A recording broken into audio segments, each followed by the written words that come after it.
Hello मैं सारमेश, मैं नितेश निराला एक बार फिर से आप सभी का स्वागत करता हूं इस प्यारे से online platform UP board high school Vidyakul पे।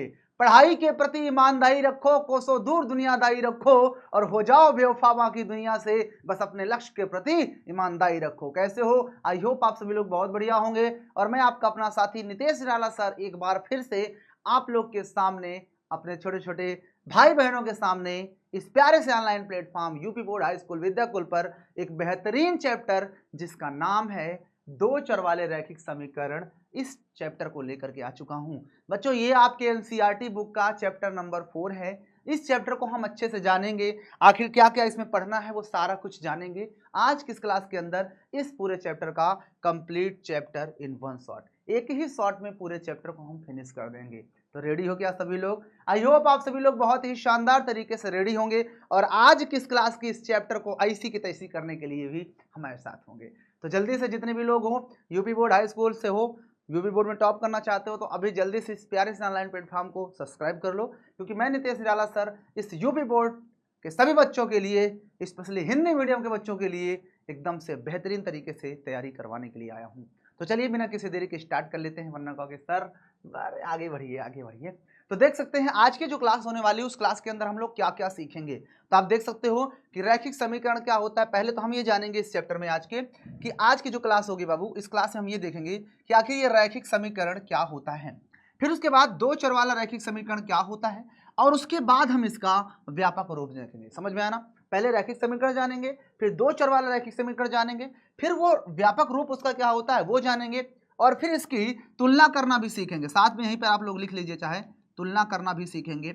ये पूरा इस चैप्टर का रोड मैप है। क्लियर है? उसके बाद फिर रैखिक समीकरण का हल क्या होता है, कैसे हल निकालेंगे, कितने हल होते हैं, वो सब कुछ इस वाले टॉपिक के अंदर जानेंगे। फिर दो चरों वाले रैखिक समीकरण का आलेख कैसे होता है, मतलब इस तरह से रिप्रेजेंट करते हैं ना, ऐसे रेखा में ऐसे जा रही है कि ऐसे जा रही है, ये सारा कुछ हम चेक करेंगे इस दो चरों वाले रैखिक समीकरण के आलेख में। ग्राफ खींचना सीखेंगे बेसिकली, राइट। और इसके बाद हम लोग जितने भी इसकी प्रश्नावली हैं सारी प्रश्नावली को भी कर लेंगे। क्लियर है?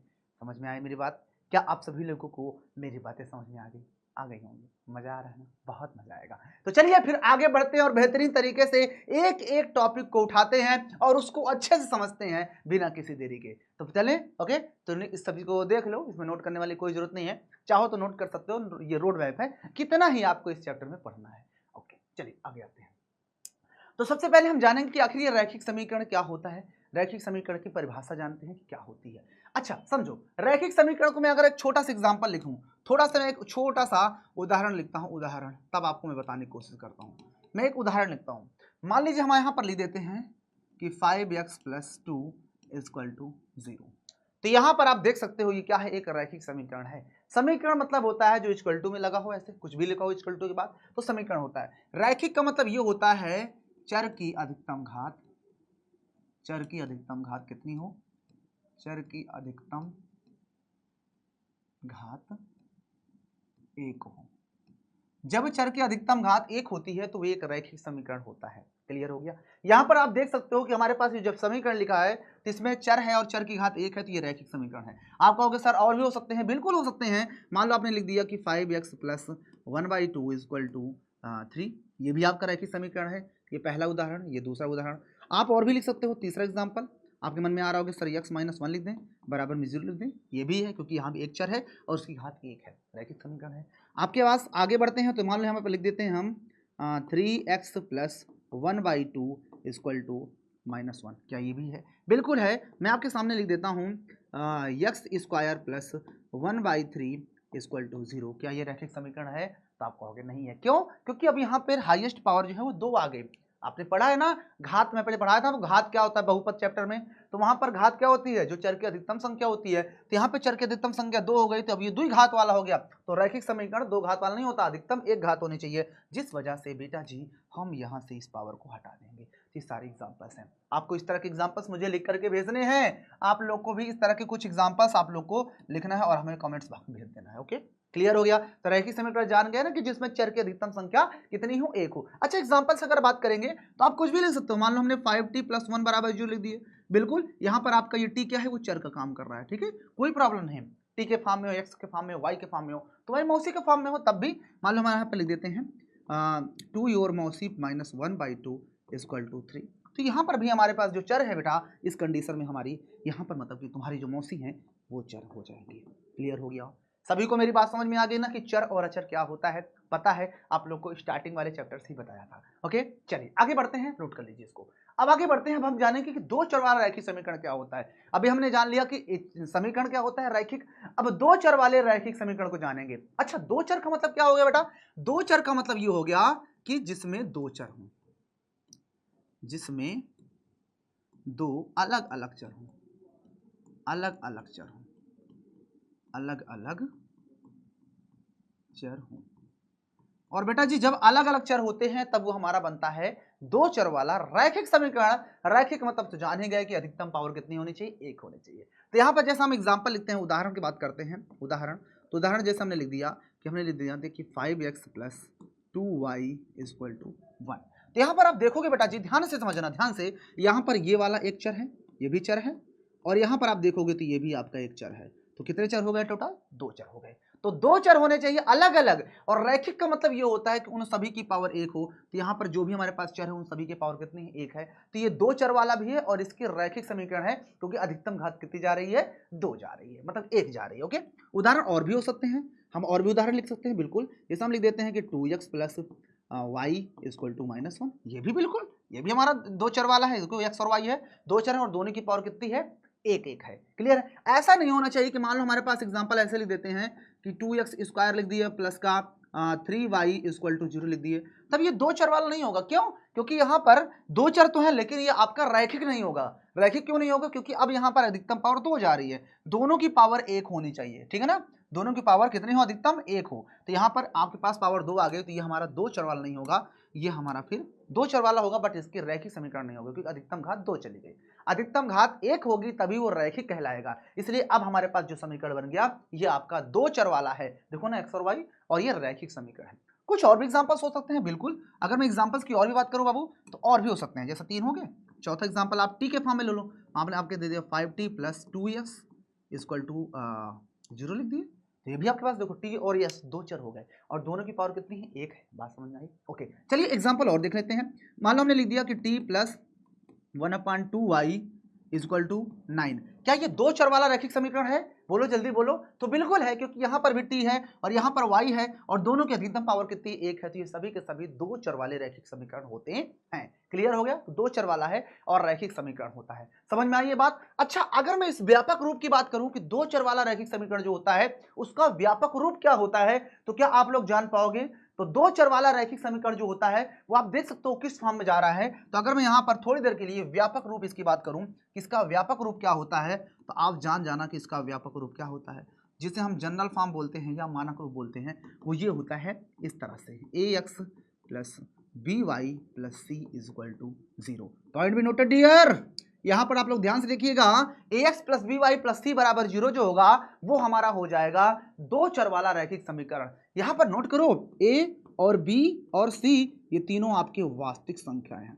वास्तविक संख्याएं कैसी संख्याएं?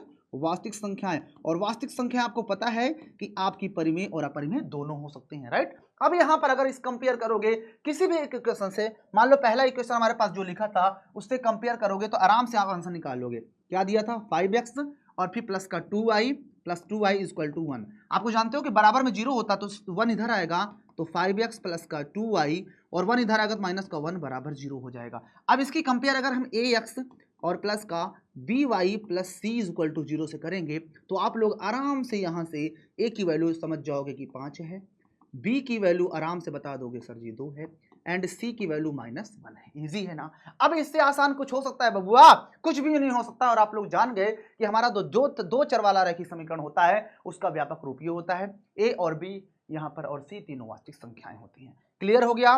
क्या यहाँ तक कोई problem? Pause the video and note down. इसको नोट कर लीजिए सभी लोग, वीडियो रोको और नोट करो। ओके, चलिए आगे बढ़े। ओके, अब आते हैं आगे। अब जान लेते हैं थोड़ा फिर से। देखो यहाँ पर मैंने व्यापक रूप आपको बता दिया, बट यहाँ पर एक बार फिर से जान लेते हैं। जो व्यापक रूप होता है वो आपके सामने यहाँ पर लिखा हुआ है। चलिए देखो, व्यापक रूप मैंने यहाँ पर आपको बता ही दिया कि व्यापक रूप जो होता है वो किस फॉर्म में होता है। वो होता है ax + by एंड + c = 0। इस बात को भी आप सभी लोग नोट कर लो। सभी लोग बेटा नोट कर लो, बहुत ही ज़्यादा इंपॉर्टेंट है। और मैं यहाँ पर आप लोग को ए और बी और सी तीनों बता दिया, ये क्या है, वास्तविक संख्याएं होती हैं। क्या होती हैं? वास्तविक संख्याएं। अब अगर किसी कोई प्रॉब्लम है तो बता दें, वास्तविक संख्याएं, इस बात को भी नोट कर लो। Okay okay okay okay okay okay. अच्छा, अब एक चीज़ और मैं आप लोग से पूछूं, एक्स और वाई क्या है? तो एक्स और वाई आपकी पता होना चाहिए, चर राशियां हैं। क्या है?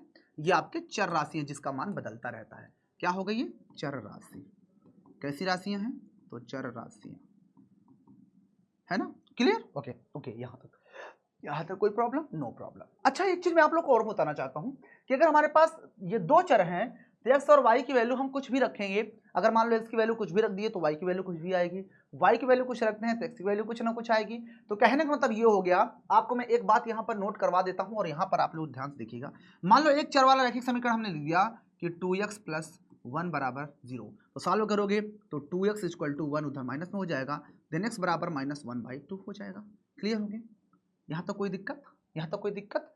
तो ये आपका कितने चर वाला था? तो ये बेटा जी आपका एक चर वाला था। कितना? एक चर वाला, एक चर वाला समीकरण था, वो भी रैखिक, है ना? अगर मान लो एक हमारे पास दूसरा कोई एग्जांपल मैं ले लेता हूँ, मान लो हमने ले लिया कि 2x + 50 = हमने ले लिया 0, तो क्या होगा? 2x बराबर उधर जाएगा तो माइनस का 50 और x बराबर निकलोगे तो भागे में चला जाएगा और x की वैल्यू हमारे पास 25 आ जाएगी। तो ये भी आपका एक चर वाला था।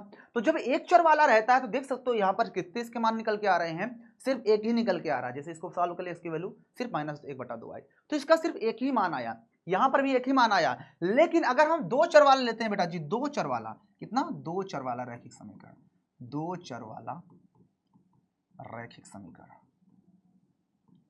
दो चर वाला रैखिक समीकरण, तो ध्यान से समझना कि हमारे पास एक समीकरण यहाँ पर लिखा है x + y बराबर मान लो 5 लिख दिए। ये हमारे पास देख सकते हो ये कितना है?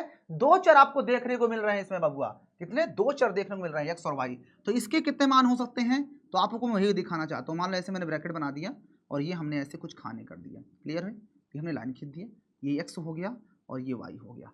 अब समझना ध्यान से, इस कंडीशन में तो आप लोगों ने बता लिया कि x की वैल्यू ये होगी, इस कंडीशन में x की वैल्यू ये होगी। लेकिन जब हमारे पास दो ठो चर हो गए तब उसके मान कितने निकल सकते हैं? तो देखो, अगर तुमने x की वैल्यू 0 ले लिया तो y की वैल्यू कितनी होगी? 0 हो गया तो y बराबर जाहिर सी बात है 5 होगा, 5 0 जोड़ोगे तो 5 आएगा। तुमने x की वैल्यू 1 ले लिया तो जाहिर सी बात है कितना हो जाएगा? 4 हो जाएगा। तुमने x की वैल्यू 3 ले ली है तो ये आपके पास कितना हो जाएगा? 2 हो जाएगा। इस तरह से आगे भी बढ़ते जाओगे। तुमने y की वैल्यू 5 ले लिया तो x की वैल्यू कितनी हो जाएगी? 0 हो जाएगी। तुमने y की वैल्यू 10 ले लिया तो x की वैल्यू कितनी हो जाएगी? तो -5 हो जाएगी। तो इस तरह से हम क्या करते हैं? रखते जाएंगे और इसके मान निकलते जाएंगे। तो आपने देख लिया कि दो चर वाले के कितने हल होते हैं? तो इसके अनंत हल होते हैं। कितने हल होते हैं?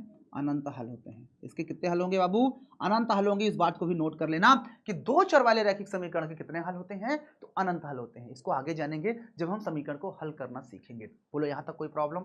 नो प्रॉब्लम होना चाहिए। इसको सभी लोग नोट कर लो। मैं फिर से बता देता हूँ कि दो चर वाला रैखिक समीकरण का जो व्यापक रूप होता है वो ax + by + t = 0 होता है। ए बी सी वास्तविक संख्या है, एक्स वाई चर राशियां हो गई। और यहाँ से हमने यहाँ पर दिखा भी दिया कि एक चर वाला होता है तो उसका सिर्फ एक समीकरण होता है। यहाँ पर एक समीकरण हो गया, एक चर वाले का एक हल होता है। कितना हल? तो एक हल होता है। लेकिन जब एक से ज्यादा चर हो जाते हैं, मतलब दो चर हो जाते हैं, तो उसके अनंत हल हो जाते हैं, नहीं कि दो हल होते हैं। No, clear? ओके, आगे बढ़ा जाए। रेडी हो सभी लोग? ओके, आइए अब आगे बढ़ते हैं। अब हमारे पास दो चर वाले रैखिक समीकरण का हल की बात करता है, तो जब भी दो चर वाला रैखिक समीकरण का हल पूछेगा तो पहली बात तो एक बात हमेशा नोट कर लो, चाहे आप लोग, मैं यहां पर चाहे लिख भी देता हूं इस बात को, कि दो चर वाले रैखिक समीकरण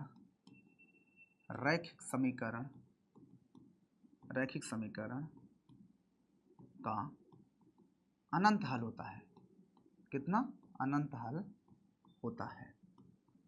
क्लियर है? जो हमारे पास दो चर वाला रैखिक समीकरण होता है उसके अनंत हल होते हैं, इस बात को याद रखना। और मैंने अभी आपको पीछे सॉल्व करके भी दिखाया है क्वेश्चन को। अगर मैं आपके सामने एक छोटा सा क्वेश्चन ले लेता हूं, मान लो कि 2x + y = 3 ले लिया, इसको सॉल्व करोगे तो आपके पास इसमें भी बहुत सारे वैल्यूज आ जाएंगे, बहुत ही आसानी से आप निकाल सकते हो। ये हम इस तरह से बहुत सारे इसके इनफाइनाइट हल निकल के आते हैं। इनफाइनाइट ऐसे ही चलता रहता है। मान लो हमारे पास x है और y है, तुमने x की वैल्यू कुछ भी लिया, मान लो x बराबर 0 ले लिए, तो ये पूरा 0, तो y की वैल्यू कितनी हो जाएगी? 3 हो जाएगी।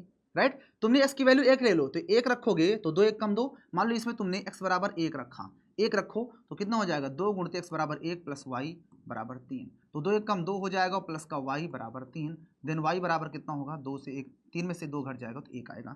यानी आपने जब x बराबर 1 लिया तो y बराबर भी 1 आया, ठीक है ना। 2 1 कम 2 1 3, क्लियर हो गया।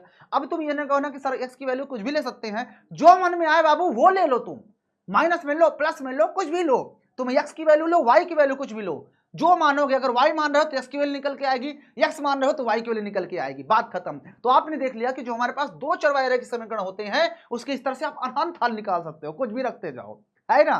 समझ में आया। मान लो तुमने y की वैल्यू 0 ले लिया, मान लो तुमने y की वैल्यू 0 ले लिया, तो चलो इसी क्वेश्चन को सॉल्व करके दिखाता हूं। तुमने मान लिया कि y बराबर 0, लिख के y बराबर 0 रख लो, कोई दिक्कत नहीं। तो 2x प्लस y की जगह पे 0 रख दोगे, बराबर में आपका 3, तो यानी कि 2x बराबर आपके पास 3 आ जाएगा, देन x बराबर हो जाएगा 3/2। कुछ समझ में आया। तो x बराबर कितना आ गया 3/2 आ गया जब आपने y बराबर 0 लिया। इस तरह से आप बहुत सारे हल निकाल सकते हो, इसीलिए कहा जाता है कि दो चर वाले रैखिक समीकरण के अनंत हल होते हैं। समझ में आई मेरी बात। समझ में आ रहा है तो लाइक वगैरह करते रहो बाबू। चलो आगे बढ़े। ओके चलो अब आते हैं आगे, अब आगे बढ़ते हैं। तो यहां पर इस चैप्टर में जितना भी इंपॉर्टेंट चीज थी मैंने बता दिया कि रैखिक समीकरण क्या होता है, दो चर वाला रैखिक समीकरण क्या होता है, उसका व्यापक रूप क्या होता है। फिर मैंने बता दिया कि दो चर वाले रैखिक समीकरण के कितने हल होते हैं, एक चर वाला रैखिक समीकरण के कितने हल होते हैं। फिर मैंने आपको बता दिया कि व्यापक रूप क्या होता है उसका, उससे रिलेटेड एबीसी निकालना है तो कैसे निकालेंगे, सब कुछ बता दिया। अब बेटा जी आपके सामने आपकी पहली एक्सरसाइज प्रश्न वाली 4.1 आ जा रही, इसको भी कर लेते हैं। बड़ा ही प्यारा क्वेश्चन आपके सामने आ गया है कि एक नोटबुक की कीमत एक कलम की कीमत से दोगुनी है, इस कथन को निरूपित करने वाले दो चर वाला रैखिक समीकरण बनाओ। तो भैया इस क्वेश्चन को दो चर में बताने के लिए आपको क्वेश्चन को जो कहा है उसको हमें लिखना पड़ेगा। सबसे पहले जो कह रहा है उसको लिखेंगे, तो यहां पर लिखेंगे हम सबसे पहले हल। क्या लिखेंगे हल, और हल लिखने के बाद देखना ध्यान से क्या कह रहा है कि नोटबुक की कीमत जो है, जो नोटबुक है वो एक कलम की कीमत से दोगुना है। तो मुझे बताओ कलम की कीमत ज्यादा है कि नोटबुक की। तो आपको पता है कि नोटबुक ज्यादा है क्योंकि कलम जितना भी है उसका दोगुना के बराबर है। तो मान लेते हैं कलम की कीमत, तो यहां पर लिखेंगे माना एक कलम की कीमत कितनी, एक कलम की कीमत, माना एक कलम की कीमत, माना एक कलम की कीमत बराबर रुपए x, तथा एक नोटबुक की कीमत, एक नोटबुक की कीमत बराबर रुपए y। क्लियर। प्रश्न के हिसाब से जो कह रहा था वो कर लिए, ठीक है ना। हमें x और y मान लिए, इसको कोई दिक्कत है, आप कुछ भी मान सकते हो, इसको x मानो इसको y, इसको कोई दिक्कत नहीं। अब आते हैं प्रश्नानुसार। प्रश्नानुसार जो उसने कहा है वही बात को हमें लिख देना है, बस हो गया। प्रश्न के अनुसार बाबू उसने ये कहा है, क्या कह रहा है कि एक जो नोटबुक है, नोटबुक की कीमत यानी नोटबुक जो भी है, नोटबुक की कीमत, नोटबुक की कीमत जो है वो इक्वल आ रही है किसके, कलम की 2 गुना के। तो 2 गुना है किसके, कलम की कीमत के, कलम की कीमत के। और दोनों एक ही की बात कर रहा है, एक नोटबुक एक कलम के कीमत की 2 गुना है। क्लियर, ये बात समझे। अब आपको पता है कि एक नोटबुक की कीमत कितने रुपए माने, तो एक नोटबुक की कीमत हमारे पास y है तो y लिख देंगे, बराबर 2 इंटू एक कलम की कीमत कितनी है, तो वो है x रुपए, ये हो गए x।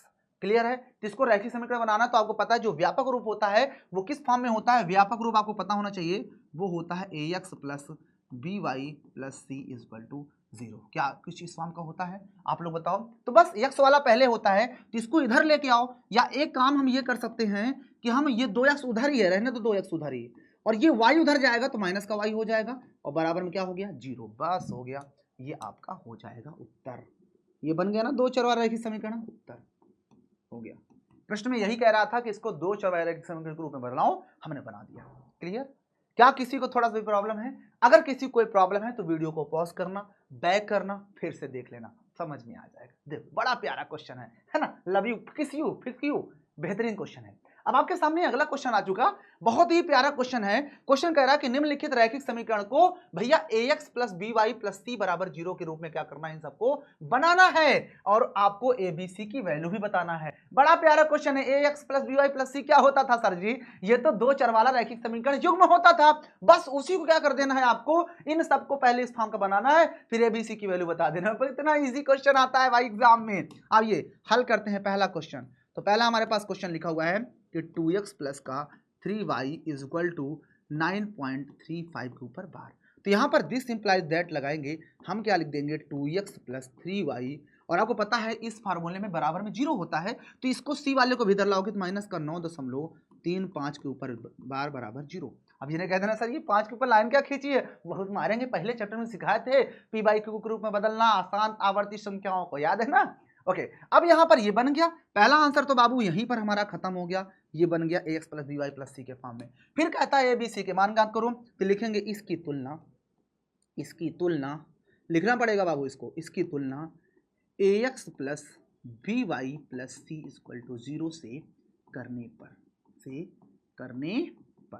चलिए तुलना कर दीजिए। तो a की वैल्यू आपके सामने साफ साफ दिख रही है, कितनी मिल जाएगी, 2 मिल जाएगी। a की वैल्यू x वाले के साथ 2 हो जाएगी, फिर b की वैल्यू कितनी होगी, y वाले के साथ मतलब 3 है तो 3 आ जाएगी, एंड c की वैल्यू देख सकते हो ये वाली है, तो माइनस का 9.35 माइनस को भी लेकर आएंगे, ये हो जाएगा इस प्रश्न का उत्तर। ये हो गया एबीसी की वैल्यू। बोलो किसको प्रॉब्लम हुआ, क्या आप में से किसी को कोई प्रॉब्लम हुआ? एबीसी की वैल्यू निकालना इतना आसान होता है, यस ब्रो इतना आसान होता है, और हमने चुटकियां बजाकर बाबू इस सारे क्वेश्चन को कर लिए। आइए अगला क्वेश्चन देखते हैं, बड़ा ही प्यारा क्वेश्चन, इसको भी ऐसे करना है। सर ये तो बटे में है रे चुट्टा, क्यों डर रहा है? आओ जब इसको हम हल करेंगे, तो सबसे पहले क्वेश्चन हमारे पास है x माइनस वाई बटे 5 माइनस का 10 बराबर 0। क्या करो, सबका एलसीएम ले लो, कोई दिक्कत नहीं, एलसीएम लेकर बना दो उस फॉर्म का। 5 एलसीएम आएगा तो 1 पंचे 5, तो ये हो जाएगा आपका 5x माइनस ये 5 वैसे ही तो ये y हो जाएगा, 1 पंचे 5, 5 बार गया तो 5 दाम में आपका होता है 50 बराबर 0। अच्छा इसके आंसर अलग अलग भी आ सकते हैं, कोई दिक्कत नहीं, हो सकता है किसी ने माइनस से गुणा करवा दिया हो तो ये माइनस में आ जाएगा, ये माइनस में प्लस में आ जाएगा, उससे कोई दिक्कत नहीं, ठीक है। एबीसी की वैल्यू अलग अलग भी आ सकती है अकॉर्डिंग टू साइन, क्लियर है। जब आंसर आपका ना आए तो पूरे माइनस से गुणा कर देना, आपका आंसर आ जाएगा। अब देखो यहाँ पर क्या हो जाएगा, ये उधर जाएगा तो हो जाएगा हमारे पास 5x माइनस का y और माइनस का 50 बराबर, ये 5 इधर जाकर बूढ़े में हो जाएगा तो 0 हो जाएगा। तो पहला आंसर तो बाबू हमारे पास हो गया, क्योंकि हमारा ये बन गया ax plus B Y plus C बराबर 0 के रूप का। क्या ये ax plus B Y plus C जैसा नहीं दिख रहा, x वाला फिर y वाला फिर अचर पद वाला। अगर आप इसको कंपेयर कर दोगे तो आपको एबीसी की वैल्यू मिल जाएगी, ax से a बराबर 5, बी वाई से b बराबर y के साथ कुछ नहीं मतलब माइनस का 1 लगा हुआ है, और c की वैल्यू आप साफ साफ दिख रहे हो माइनस का 50 हो जाएगा। ये हो जाएगा इस प्रश्न का उत्तर। डन है सभी को, इजी है ना, बहुत ही ज्यादा इजी क्वेश्चन लेकर के आया हूं, अब इससे आसान क्या चाहिए सर, अब होमवर्क भी दीजिए ना हम लोग को, इजी है। इसको क्या करोगे, इधर लाओगे माइनस में हो जाएगा, तो ये माइनस 2x प्लस 3y, जब इसको सॉल्व करोगे तो ये माइनस का 2x और प्लस का 3y और 6 इधर आएगा तो माइनस का 6 बराबर 0। अगर आपको लगता है स्टार्टिंग में माइनस अच्छा नहीं लग रहा तो पूरे में आपने माइनस से गुणा कर दो, तो ये प्लस का हो जाएगा 2x और ये माइनस का 3y हो जाएगा और ये भी प्लस का 6 हो जाएगा बराबर 0। तो ये बन गया बाबू हमारा किस फॉर्म में, ax plus B Y plus C के फॉर्म में। कंपेयर कर देना तो a की वैल्यू 2 मिल जाएगी, b की वैल्यू -3, c की वैल्यू 6, कर लोगे ना, इजी है बाबा। ये क्वेश्चन को देखो तो इसको कहता है पहले इस फॉर्म का बनाना है ax plus B Y plus C के फॉर्म में, तो जब इसको हल करोगे तो यहाँ पर तो कुछ दिख ही नहीं रहा, तो पहले लिख लो x बराबर 3। आपको पता है इसको इधर लाओगे तो x माइनस का 3 बराबर 0। क्या उत्तर हो गया? नहीं नहीं नहीं, x वाला तो है, देखना आप ध्यान से प्रॉपर देखना, अब x वाला तो है प्लस y वाला है, क्या y वाला, ये तो अचर पद है, y वाला नहीं तो हम उसको 0 इंटू वाई लिख सकते हैं, नहीं लिख सकते, y वाला नहीं है तो 0 इंटू वाई लिख दो और फिर ये माइनस का 3 रहने दो बराबर 0। अब ये बन गया बाबू हमारा ax plus B Y plus C के जैसा, बन गया ना ax plus B Y plus C के जैसा। अगर आप इसकी कंपेयर कर दोगे किससे, तो a की वैल्यू x के साथ कुछ नहीं मतलब 1, b की वैल्यू मतलब 0 एंड c की वैल्यू -3 हो जाएगी। इस बात को भी आप सभी लोग नोट कर लो, इजी है, ये हो जाएगा इस प्रश्न का उत्तर। उत्तर भी लिख देते हैं यहाँ पर। अब बताइए किसी कोई प्रॉब्लम हो रहा है क्या? कुछ भी नहीं है, बस आपको थोड़ा थोड़ा दिमाग लगाना है, ऐसे थोड़ा सा प्यार हुआ है, थोड़ा है बाकी। ओके आगे चलिए, आगे चलते हैं। अब आगे आते हैं। अब आपके सामने कुछ और भी क्वेश्चंस यहाँ पर दिए गए हैं। अब आप ABC की वैल्यू निकाल लोगे, मैं सिर्फ इसको आप लोग को AX plus BY plus C के जैसा बनाकर दिखा देता हूँ। तो देखो इसको जब सॉल्व करोगे तो x वाला वैसे ही हो जाएगा, मैं दूसरा पेन ले लेता हूँ, दूसरा कलर। तो ये आपके पास 2x हो जाएगा, इसको इधर लाओगे तो प्लस का 5y हो जाएगा और बराबर में 0। तो इसको जब बनाओगे AX plus BY plus C के जैसा तो x वाला आता है, फिर y वाला आता है और 0 है ही नहीं तो 0 बराबर 0, क्योंकि C हमारे पास 0 है। तो ये हमारा बन जाएगा AX plus BY plus C के जैसा। A की वैल्यू 2 हो जाएगी, B की वैल्यू 5, C की वैल्यू 0। क्लियर? ओके। यहाँ पर देखोगे इसको जब बनाओगे तो ये 3x तो है ही, प्लस y वाला दिख रहा नहीं दिख रहा तो 0 इंटू वाई लिख दो, और फिर अचर पास C है मतलब 2 बराबर 0। ये बन गया आपका AX plus BY plus C के जैसा। ABC की वैल्यू आप खुद से निकालोगे। अब इजी है। अगले ये क्वेश्चन है, ये काम करते हैं, ये 5 उधर ले जाओ तो 2x उधर रखा है, 5 उधर जाएगा तो माइनस का 5 हो जाएगा बराबर 0। अब देखो x वाला तो है, y वाला नहीं दिख रहा तो क्या लिखोगे इसको, 2x प्लस y वाले को हम 0 इंटू वाई लिख देंगे, क्योंकि दिखाना पड़ेगा, क्योंकि 0 इंटू वाई 0 ही हो जाएगा, और फिर माइनस का 5 बराबर 0। अब देखो दिखने लगा ना ये AX plus BY plus C के जैसा। अगर उत्तर की मैं पूछूं तो A बराबर कितना मिलेगा, तो A बराबर 2 मिलेगा, B बराबर 0 मिलेगा और C बराबर माइनस का 5 मिलेगा। क्लियर? एक क्वेश्चन मैं आप लोग के लिए होमवर्क छोड़ता हूं, ये आप लोग खुद से ट्राई करेंगे, ठीक है ना? क्लियर है? x वाला नहीं है तो 0 इंटू एक्स लिख देंगे, फिर प्लस वाई माइनस 2 करके, ठीक है? चलिए अब आते हैं आगे। हमारी पहली एक्सरसाइज जो होती है वो हो जाती है खल्लास, खत्म। इसी बात पर जोरदार तालियां। अब आते हैं आगे बेटवा। अब हम लोग अगली एक्सरसाइज प्रश्नों वाली 4.2 को करने वाले हैं। बहुत ही प्यारी और बहुत ही कुत्ती सी एक्सरसाइज है, कुत्तू सी एक्सरसाइज है। अब देखते हैं क्वेश्चन क्या कह रहा। क्वेश्चन को ध्यान से देखो, क्या कह रहा है कि निम्नलिखित विकल्पों में से कौन सा विकल्प सत्य है और y बराबर 3x प्लस 5 का। तो बताओ y बराबर 3x प्लस 5 का के लिए इसमें से कौन सा विकल्प सही है, बता पाओगे? तो आप ध्यान से देखोगे इसको तो आप लोग बता लोगे। जल्दी बताइए, क्या आप लोग इसका आंसर नहीं बता पाओगे? सभी लोग जल्दी बताइए, क्या आप लोग क्या बस का ये आंसर है या फिर नहीं है? बहुत ही प्यारा है। देख सकते हो बाबू, ये हमारे पास जो क्वेश्चन लिखा है y बराबर 3x प्लस 5, हम क्या करते हैं 3x वैसे ही रहने देते हैं, ये y उधर जाएगा तो माइनस का y हो जाएगा और प्लस का 5 वैसे ही था, इधर बराबर में अब क्या बचेगा 0, मतलब कि ये y उधर ले लेते इधर 0 बचेगा, तो सारी चीज उधर चली गई। अब ये किस फॉर्म का दिख रहा है, तो आप जानते हो कि ये दो चर वाला रैखिक समीकरण है। कैसा है? दो चर वाला रैखिक समीकरण, दो चर वाला रैखिक समीकरण, दो चर वाला रैखिक समीकरण। और आप जानते हो, पीछे पढ़ के भी आए हो कि दो चर वाले रैखिक समीकरण के अपरिमित रूप से अनेक हल होते हैं। तो ऑप्शन हमारा बाबूआ तीसरा वाला सही हो जाएगा। अपरिमित रूप से कितने हल होते हैं? अनंत हल होते हैं। क्यों होते हैं? क्योंकि तुम x की वैल्यू कुछ भी लोगे तो y की वैल्यू लप से निकल के आएगी, y की वैल्यू कुछ भी लोगे तो ATM की तरह x की वैल्यू निकल के आएगी। खट खट खट खट, समझ में आ गया ना? दो चर है तो अनंत हल है, एक चर है तो एक हल है, दो चर है तो दो हल नहीं है, वह अनंत हल है। समझ में आया? किसी कोई प्रॉब्लम हो रहा है तो बता देना, अगर किसी को थोड़ा सा भी प्रॉब्लम है तो बता देना। बहुत ही ज्यादा इजी एक्सरसाइज लेकर के आया हूं, इससे इजी आपको क्या ही चाहिए दुनिया में, है ना?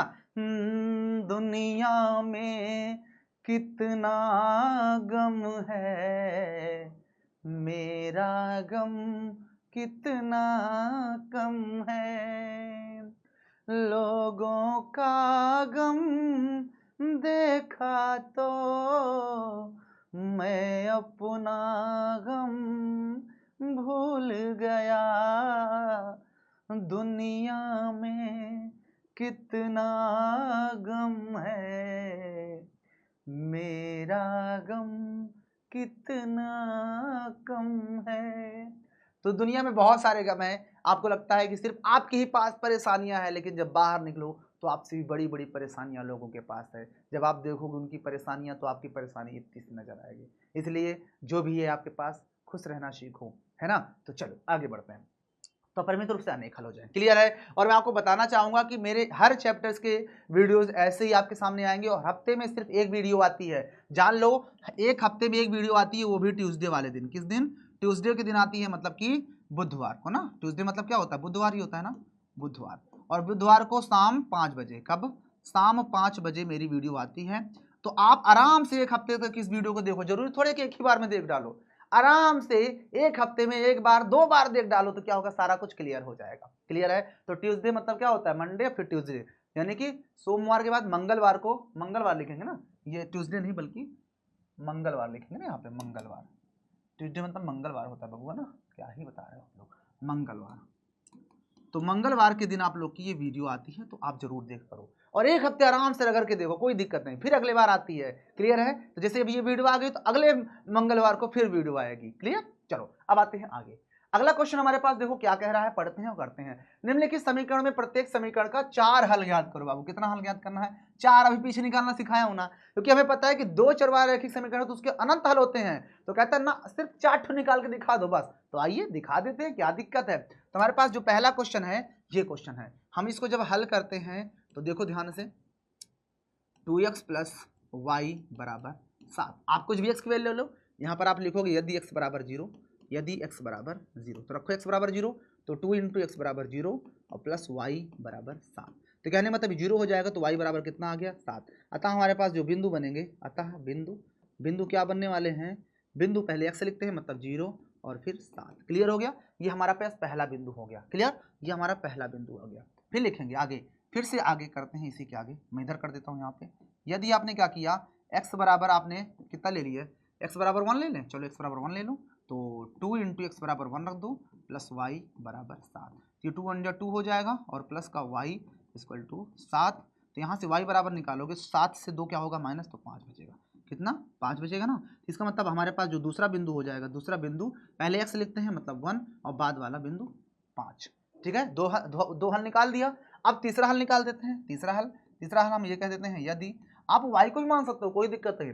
मान लो आपने y बराबर 1 मान लिया थोड़ी देर के लिए, y बराबर 1, तो क्या हो जाएगा 2 इंटू एक्स प्लस वाई बराबर 1 बराबर 7। तो कितना हो जाएगा 2x बराबर, ये 7 से ये वाले 1 माइनस हो जाएगा, 6 बचेगा, दिन x बराबर 2/3 6 हो जाएगा। तो कहने मतलब हमारे पास जो तीसरा बिंदु हो जाएगा, पहले x लिखते हैं, इस बात को याद रखना, पहले भुज फिर कोटि। तो भुज हमारे पास 3, पिछले क्लास में चैप्टर में बताया था, भुज फिर कोटि हमारे पास 1y हो जाएगा।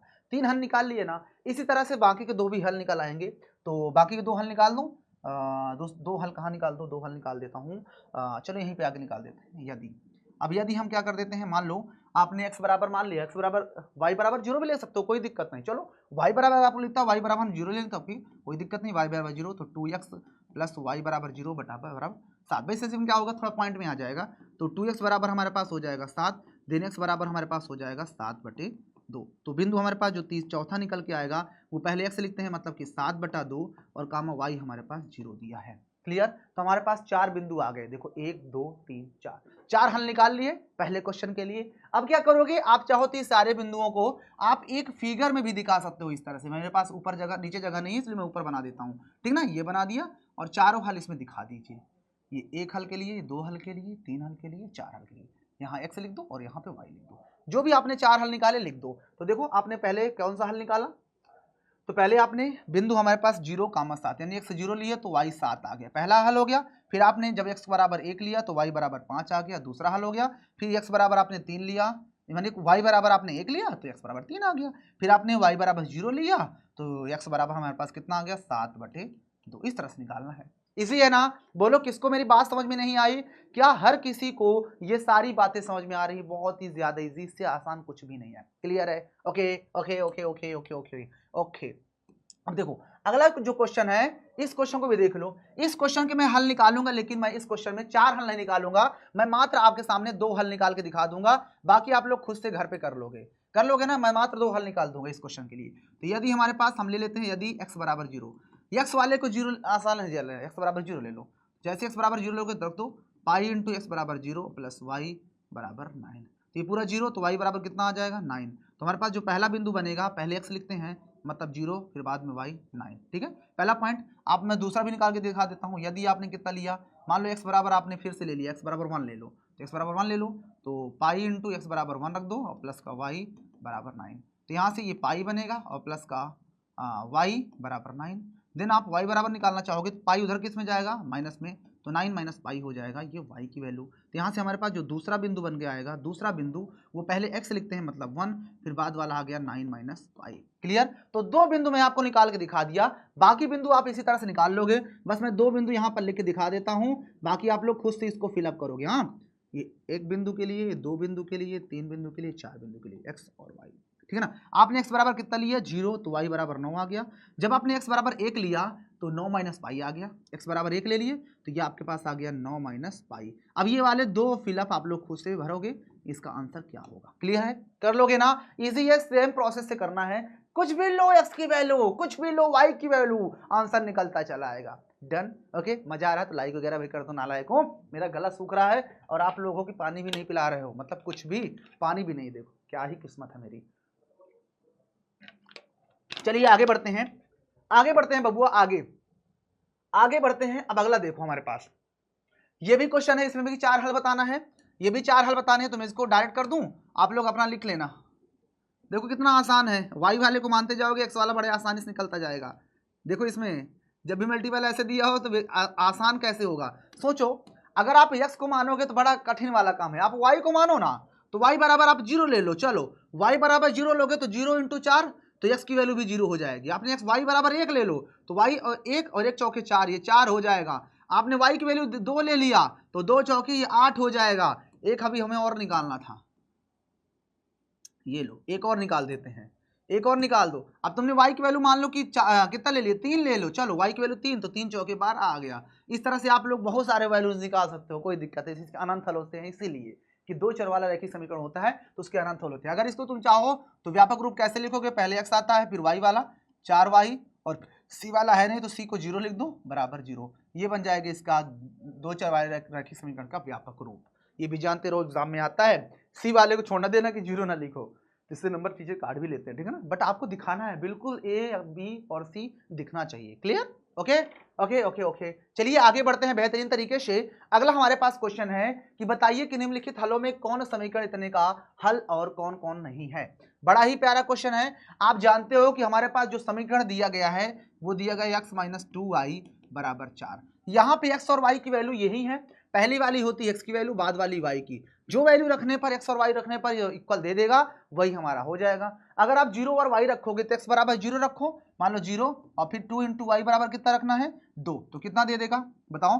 तो 2, ये 0 हो जाएगा, ये माइनस में है तो 2 दूनी माइनस 4 आएगा, और जो कि 4 के इक्वल नहीं है। तो पहला ऑप्शन तो नहीं होगा, पहला ऑप्शन नहीं होगा। दूसरा ऑप्शन चेक करते हैं, दूसरे ऑप्शन को भी। चलिए दूसरे ऑप्शन को देखते हैं। अगर x बराबर हमारे पास कितना दिया हुआ है, x बराबर 2, पहला वाला x है तो x बराबर 2 रख देते हैं, माइनस 2 इंटू वाई बराबर कितना दिया है 0, 0 रख दो तो ये 2 माइनस का 0 मतलब कि 2 आएगा, 2 इज नॉट इक्वल टू 4, यानी हमारे पास दूसरा ऑप्शन भी नहीं होने वाला, तो दूसरे वाले ऑप्शन को भी नहीं करेंगे।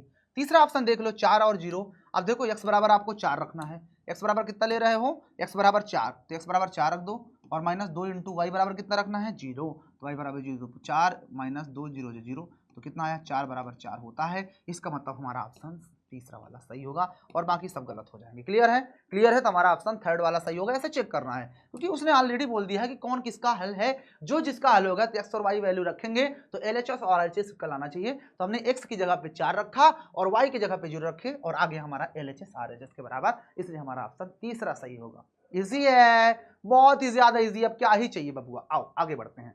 अगला हमारे पास क्वेश्चन है कि निम्नलिखित 2 चर वाले रैखिक समीकरण में से प्रत्येक का आलेख खींचो। आलेख खींचना बहुत ही इजी चीज है। आलेख कैसे खींचेंगे ध्यान से समझना। जब भी हमें आलेख खींचना है तो आपको कम से कम ऐसे लाइन खींचना होता है। तो जब हमें 2 बिंदु पता हो जाएंगे, मान लो एक बिंदु ये एक बिंदु ये, तो दोनों को मिला दो, आलेख खींच गया ना, है ना। तो आलेख खींचने के लिए बबुआ हमारे पास कम से कम 2 पॉइंट्स होने बहुत जरूरी हैं। और 2 बिंदु कैसे आएंगे आपको निकालना होगा इस तरह से समीकरण के द्वारा। ये समीकरण के द्वारा 2 सिर्फ बिंदु निकाल लो, सिर्फ 2 से हमारा काम हो जाएगा। चाहो 3 भी निकाल सकते हो लेकिन हमारा काम 2 से ही बन जाएगा। ये हमने, अब तुमने x बराबर 0 ले लो तो ये पहला, तो y बराबर कितना आएगा, सीधा सीधा 4 आ जाएगा।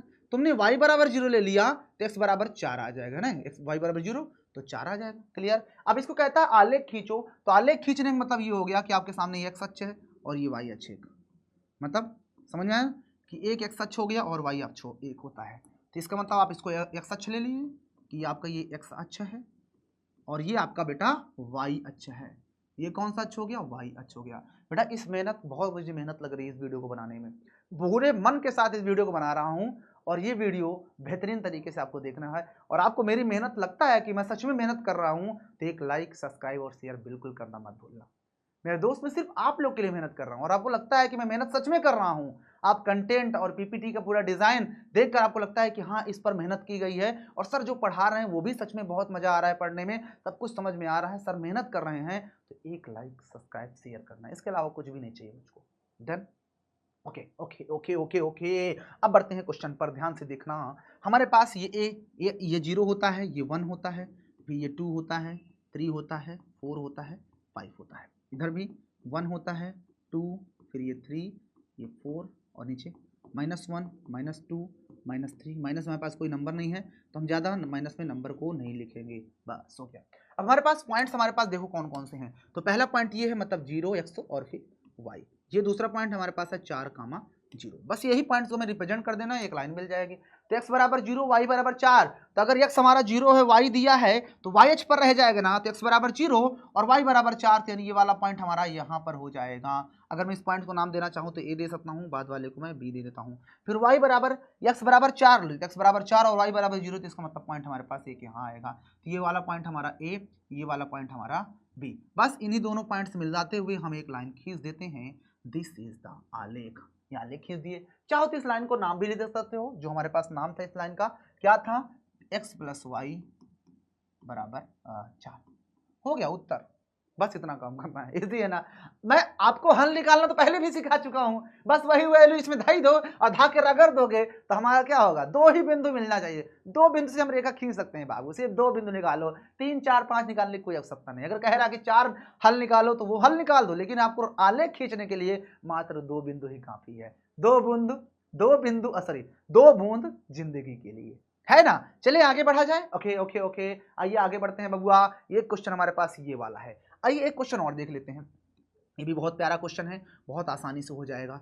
आपको भी इसके लिए आलेख खींचना, तो 2 बिंदु निकाल लेते हैं। वही काम करेंगे, लाइन खींच दी, यहाँ ये x हो गया, ये y हो गया। आपने x बराबर कितना लेना चाहते हो, y बराबर लो। चलो y बराबर आपने 0 ले लिया, y 0 हो गया, तो x बराबर सीधा सीधा 2 आ जाएगा। ठीक है ना, ठीक है। तुमने y की वैल्यू कितने लेना चाहते हो, y बराबर 1 ले लो। चलो अब y बराबर 1 लोगे तो x - y बराबर 1 बराबर 2, और 1 उधर जाएगा तो प्लस का 2 हो जाएगा, प्लस में जाएगा 2 और 1 मिलकर के 3 हो जाएंगे, जाहिर सी बात है। और वैसे भी अगर 3 में से 1 घटाओगे तो 2 ना आएगा, बिल्कुल आएगा। ठीक है, इजी है। चलो अब आते हैं आगे। अब आलेख खींचना है बाबू, बिल्कुल सेम वही प्रोसेस आपको अपनाना होगा फिर से, ये और ये, ठीक ना। ये हमारा हो गया एक्स अक्ष और वाई अक्ष। तो ध्यान से देखना, ये आपका 0 होता है, ये 1 हो जाएगा, ये 2 हो जाएगा, ये 3, 4, 5, ये 1, 2 और 3 और 4। ठीक है, ओके। अब उसके बाद यहाँ पर भी -1, -2, -1, -2, -3, कोई भी दिक्कत नहीं, आप ऐसे लिख दो। ठीक है, okay okay okay okay okay. अब हमारे पास देखो पॉइंट्स जो हमारे पास दिए हुए हैं, पॉइंट्स हमारे पास है, लिख सकते हो, पहले एक्स लिखते हैं और फिर वाई, फिर हमारे पास ये ए पॉइंट मान लो, फिर हमारे पास बी वाला पॉइंट, पहले एक्स लिखते हैं 3, फिर वाई 1, बस। एक्स बराबर 2 लो, वाई बराबर 0, तो एक्स बराबर 2 और वाई बराबर 0, तो पॉइंट हमारे पास कहाँ रह जाएगा, यहीं रह जाएगा। फिर बी बराबर 3 कह रहा था लो, बी में एक्स बराबर 3, तो एक्स बराबर 3 हो गया और वाई बराबर 1, तो एक्स बराबर 3 और वाई बराबर 1, तो कहने मतलब ये इसके जस्ट सामने यहाँ पे आएगा पॉइंट, ये दूसरा पॉइंट हो जाएगा। तो ये हमारा ए बिंदु हो गया और ये हमारा बी बिंदु हो गया। बस इन्हीं दोनों को मिलाते हुए हम एक रेखा जब खींच देंगे तो ये हमारे पास जो रेखा खींच दिया यही हो गया आलेख, है ना। कितना इजी है बाबू, इससे आसान कुछ नाम भी लिख दो इसका, x - का y बराबर में 2, हो गया। इजी है ना, कोई प्रॉब्लम, नो प्रॉब्लम। किसी को भी थोड़ा सी प्रॉब्लम है तो वो बता सकता है, इससे आसान लाइफ में कुछ भी नहीं है ना। इतना इजी चीज लाइफ में शायद ही कोई चीज होगी, इजी है ना। ओके ओके ओके, आइए आगे बढ़ते हैं, आगे बढ़ते हैं। ये क्वेश्चन है, सेम प्रोसेस पर ही ये क्वेश्चन भी है। इस क्वेश्चन को कहिए तो मैं बता दूं या कर दूं, चलो एक बता देता हूँ, फिर आगे की आप क्वेश्चन खुद से करोगे। चलो ये हमने खींच दिया, ये बना दिया, ये और ये खींच दिया, ये x हो गया, ये y हो गया। अब देखो y बराबर आपके पास निकालना था, x की वैल्यू 0 ले लो, x बराबर 0 ले लो, तो y बराबर कितना हो जाएगा, x बराबर आपने 0 लिया तो 0 × 3, तो ये भी 0 ही हो जाएगा। ठीक है, फिर आपने x बराबर कितना ले लिया, 1 ले लिया, ले लो, तो 1 3 का 3, 1 3 हो जाएगा, हो गया। बस यही पॉइंट्स को हमें रिप्रेजेंट करना है। ये हमारे पास x अक्ष और एक y अक्ष हो जाएगा, ये लो x अक्ष और y अक्ष, तो ये 0 1 2 3 4, इधर 1 2 3 4, -1 -2 -3 -1 -2 -3, क्लियर है। ओके ओके, हमारे पास जो पॉइंट्स है उसको रिप्रेजेंट कर देते हैं। तो हमारे पास x बराबर 0 और 0, यानी कि पहला भाई मूल बिंदु ही है, पहला पॉइंट हमारा मूल बिंदु पे ही है, यानी ए हमारे पास है 0, 0 और बी हमारे पास कितना हो जाएगा 1, 3, क्योंकि एक्स पहले तो वाई बराबर, तो एक्स बराबर 1 लेना है, तो एक्स में आप जाओगे 1 और वाई में जाओगे 3, तो यानी ये वाला पॉइंट हमारे पास यहाँ पर आ जाएगा, ये पॉइंट हो जाएगा, एक पॉइंट ए हो गया और एक पॉइंट हो गया बी। बस इन्हीं दोनों पॉइंट्स को मिलाते हुए हम एक रेखा खींच देंगे, यही हमारी रेखा हो जाएगी आलेख। चाहो तो इसके ऊपर यहाँ पर लिख सकते हो आलेख का नाम y बराबर 3x, या नहीं लिखोगे तब भी कोई दिक्कत नहीं है, बस इतना करना है, 2 नंबर 3 नंबर आपको चाप के मिल जाएंगे। बोलो किसी को कोई problem? No problem, okay move to the अगला क्वेश्चन। आइए अगला क्वेश्चन चलते हैं, अगर होगा तो आप लोग के लिए वो होमवर्क होगा, ये क्वेश्चन आप लोग के लिए खुद से है, ठीक है ना, सेम प्रोसेस पर है, आलेख वैसे ही खींचना है, निकाल लो पहले, उसके बाद निकाल लो, बना दो। क्लियर? क्लियर है, बोलो जल्दी बेटा बोलो। ओके ओके ओके ओके, अगला क्वेश्चन हमारे पास आ चुका है, बहुत ही प्यारा क्वेश्चन है, क्वेश्चन को देखते हैं, आइए देखते हैं क्वेश्चन। चलो क्वेश्चन देखिए, ध्यान से देखो क्वेश्चन। कहता है कि बड़ा ही प्यारा क्वेश्चन आ गया, लेकिन इससे पहले सोच रहा हूँ गाना सुना देते हैं आपको, क्योंकि आप लोग क्या है ना, क्या बोलते हैं ना उसको, बहुत ज्यादा बोर हो रहे हैं, तो गाना सुन लीजिए।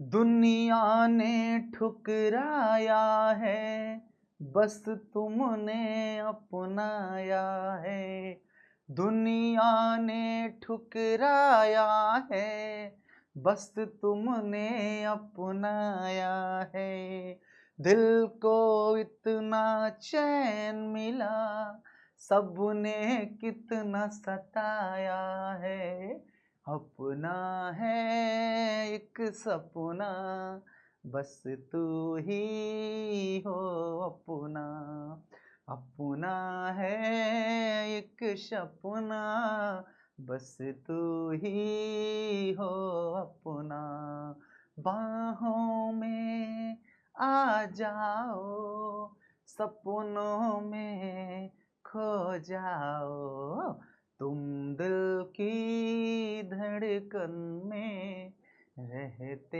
हो, तुम दिल की धड़कन में रहते हो, आ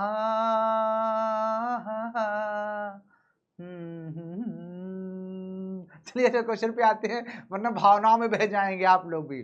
चलिए अब क्वेश्चन देखो, बड़ा ही प्यारा क्वेश्चन है कि कहता है कि बिंदु 2,14 से होकर जाने वाली दो रेखाओं के समीकरण को लिखिए। कहता है ऐसे आपको दो रेखा का समीकरण लिखना है जो कि इस 2 और 4 से होकर जाता है। इस प्रकार की और कितनी रेखाएं खींची जा सकती हैं? पहली बात तो आप लोग ध्यान समझना कि जो पहला वाला पॉइंट होता है वो x होता है और बाद वाला y होता है, और ये दो चर वाला रैखिक समीकरण बन गया, पहला x और दूसरा y। तो जब दो चर वाला रैखिक समीकरण दिया होता है उस कंडीशन में रेखाओं के कितने समीकरण बनते हैं तो कमेंट में छाप देना बाबा, मैं नहीं बताने वाला कितने होते हैं, आप लोग कमेंट में छापना। तो सेम क्वेश्चन है, तो इसका आंसर तो आपको पता चल चुका कि अगर दो चरवाला रैखिक समीकरण है तो इस प्रकार के हम अनंत रेखाएं खींच सकते हैं। तो कहता लिख करके भी दिखा दो, चलो कोई बात नहीं, कोई बात नहीं। जब इसको आप हल करोगे तो आपके पास जो रेखाएं बनेंगी, पहली रेखा आप बनाओगे, आपको इन चीजों को फॉलो अप करना है, इन चीजों को फॉलो अप करना है कि अगर आपके पास x और y लिख रहे हो तो बराबर में कितना रखें।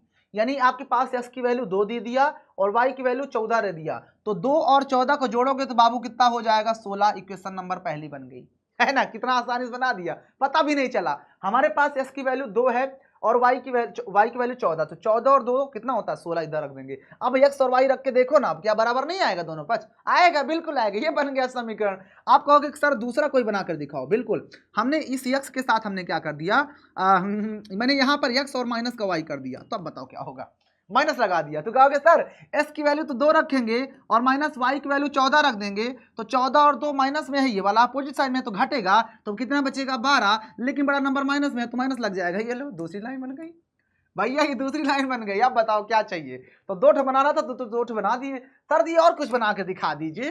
अरे आओ बाबू अब तीसरी भी दिखा देते हैं बनाकर, तीसरी भी। तुम कहोगे सर x के साथ कुछ गुणांक ले लें, अरे ले लो, अपनी मौसी के ले लो, कोई दिक्कत नहीं। तो यहाँ पर हमने x के साथ तुम्हारी मौसी मतलब 2 ले लिए, चलो मतलब 2 ले लिए, नालायक, तो 2 ले लिए, तो 2x हो गया। अब समझना ध्यान से, तो 2x प्लस y बराबर कुछ लिखना चाहते हो, y लिख दो, 2y लिख दो, कोई दिक्कत नहीं। तो 2x का मतलब ये हो गया कि 2 और x बराबर हमारे पास कितना है 2 है, और प्लस y तो पता है कितना होगा 14 होगा, तो 2 दूनी 4 हो गया, और 14 और 4 कितना होगा 18, यानी अब यहाँ पे 18 रखोगे तभी x और y की वैल्यू y रखोगे तो सेटिस्फाइड कर जाएगा, दोनों पक्ष इक्वल हो जाएंगे। क्लियर। सर आप ये कह रहे हो कि सर क्या हम x और y दोनों के साथ कुछ ले लें तो कोई दिक्कत है क्या? बाबू बिल्कुल ले सकते हो, तुम x और y दोनों के साथ कुछ ले लो। मान लो तुमने x के साथ क्या लेना चाहते हो, 3 ले लें तो चलो 3x ले लो, और प्लस y के साथ क्या लेना चाहते हो 2, तो चलो 2y ले लो, कोई दिक्कत नहीं, बराबर लगा दो, बराबर लगा दिए। अब ध्यान समझना, अब वही वैल्यू देखो 3 इंटू एक्स बराबर कितना दिया है हमारे पास 2 रखना होगा, और प्लस 2 इंटू वाई बराबर कितना लेना पड़ेगा 14। ऐसे हम उत्तर की जांच कर लेते हैं, तो 3 दूनाई 6 प्लस 14 दूनाई 28 होता है ना, 14 दूनाई 28, माइनस में है प्लस में है तो 8 6 कितना होता है 14, यानी कि हमारे पास यहाँ पर पक्का 34 हो जाएगा। अब आप लोग एक्स और वाई की वैल्यू जो दी हुई है उसको रखकर देख लो, हर कंडीशंस में एलएचएस और आरएचएस बराबर होगा, तो लिख देंगे अतः इस प्रकार की, लिखेंगे यहाँ पर अतः स्पष्ट है कि इस प्रकार की अनंत रेखाएं खींची जा सकती हैं। कितनी अनंत रेखाएं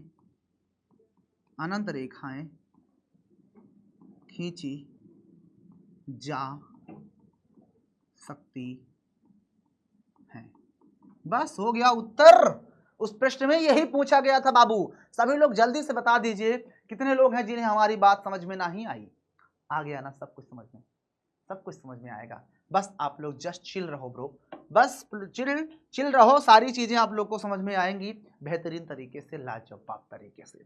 मुझे उम्मीद है कि ये सारी चीजें आपको बहुत अच्छे तरीके से समझ में आ गई। इजी है ना?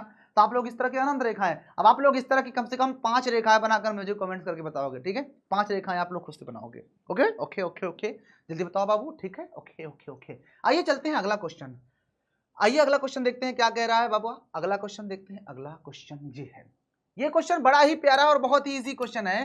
कहता है यदि बिंदु 3,4 इस समीकरण के आलेख पर स्थित है, और आपको पता है जब ये बिंदु x है पहला वाला और बाद वाला y है, इस आलेख पर स्थित है तो इसके बिंदुओं क्या करेगा, इस रेखा को संतुष्ट करेगा, पता है ना? तो यहाँ पर एक सवाल याद करना, तो यहाँ पर जब हल करेंगे तो सीधा सीधा लिखेंगे दी हुई रेखा, क्या लिखेंगे, दी हुई रेखा, दी हुई लिखेंगे ना, दी हुई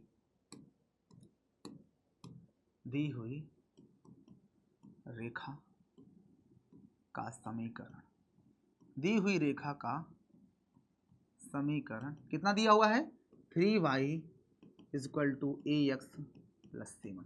ओके, अब यहाँ पर वेयर जहाँ x और y की वैल्यू भी दिया है, तो 3 × x y बराबर कितना है बाद वाला यानी 4 रखेंगे, बराबर a × x बराबर कितना है पहला वाला यानी 3 रखेंगे, और प्लस का 7, तो ये 3 चौके कितना होता है 12 होता है, 4 3 12, बराबर ये हो जाएगा आपका 3a और प्लस का ये 7 होगा। क्लियर है? हम 7 को इधर बुला लेते हैं, तो 12 से ये आपका 7 इधर आएगा तो माइनस हो जाएगा, बचेगा 3 है ना, 7 इधर आएगा तो माइनस में आ जाएगा। क्लियर? तो 7 पे घटाओगे तो 5 बचेगा सिर्फ, तो 5 बराबर आपका हो गया 3a, या इसी चीज को आप ले सकते हो a बराबर निकालना चाहते हो तो 3 इधर इसके कटे में आ जाएगा, ये लो, यानी जाहिर सी बात है a की वैल्यू आपके पास कितनी आ गई 5 आ गई, ये हो जाएगा इस प्रश्न का उत्तर। अगर कोई किसी के आलेख पर स्थित है, उस पर स्थित है, तो उस कंडीशन में जो x और y की वैल्यू दिया होगा उसे हम x और y की जगह पर रख देंगे, जो बचा हुआ एक हमारे पास पद होगा उसकी वैल्यू आ जाएगी, बात खत्म। इजी है ना? बोलो भैया सभी लोग, किसी को भी कोई प्रॉब्लम है तो आप सभी लोग बता सकते हो, बाकी इससे आसान तो कुछ भी नहीं है, सबसे आसान चीज बता रहा हूँ भाई, फिर मत कहना कि सर कठिन है। इजी है, बहुत ज्यादा इजी है। चलिए आगे बढ़ते हैं, अगला क्वेश्चन हमारे सामने आता है और देखते हैं क्या है। बड़ा ही प्यारा क्वेश्चन है बाबा, बहुत ही ज्यादा इजी और बहुत ही आसान, बहुत ही बेहतरीन क्वेश्चन है। कहता भैया एक नगर में टैक्सी चल रही है, हमर पियावा चलावे रेल गड़िया, लेकिन यहाँ पर भैया इनका पिया जी टैक्सी चला रहे हैं। तो कहता है एक नगर में टैक्सी का किराया निम्नलिखित है, क्या है कि पहले किलोमीटर का किराया 8 रुपया है, यानी तुम 1 किलोमीटर जा रहे हो तो तुम्हें क्या रुपया देना पड़ेगा 8 रुपए, 500 नहीं 8 रुपए देना पड़ेगा। उसके बाद भैया तय की गई दूरी जो होगी वो प्रति किलोमीटर का किराया दिया गया है 5 रुपया, यानी 1 किलोमीटर पहले शुरू जाओगे तो तुमको 8 रुपए देना पड़ेगा, लेकिन बाद में हर किलोमीटर के लिए तुम्हें 5 रुपए देना पड़ेगा। मान लो अगर तुम 3 किलोमीटर गए, कहाँ पे तुम किसी उस टैक्सी से 3 किलोमीटर तुम चले गए, 3 किलोमीटर, तो कहने का मतलब 1 किलोमीटर का आपको अलग से किराया देना पड़ेगा, 1 किलोमीटर का, और बचा हमारे पास 2 किलोमीटर का अलग से किराया देना पड़ेगा। यही होगा ना, 3 किलोमीटर में से 1 किलोमीटर का पैसा आपको अलग देना पड़ेगा और बाकी जितने भी किलोमीटर जाओगे उसको 5 रुपए के हिसाब से देना पड़ेगा। तो पहले किलोमीटर का तुम्हें 8 रुपए देना पड़ेगा, बाकी आपका 2 किलोमीटर का 1 किलोमीटर का 5 रुपए के हिसाब से 5 दूना 10 रुपए देना पड़ेगा और 10 और 8 18 रुपए टोटल देना पड़ेगा। बस यही यहाँ पर दिमाग लगाना है।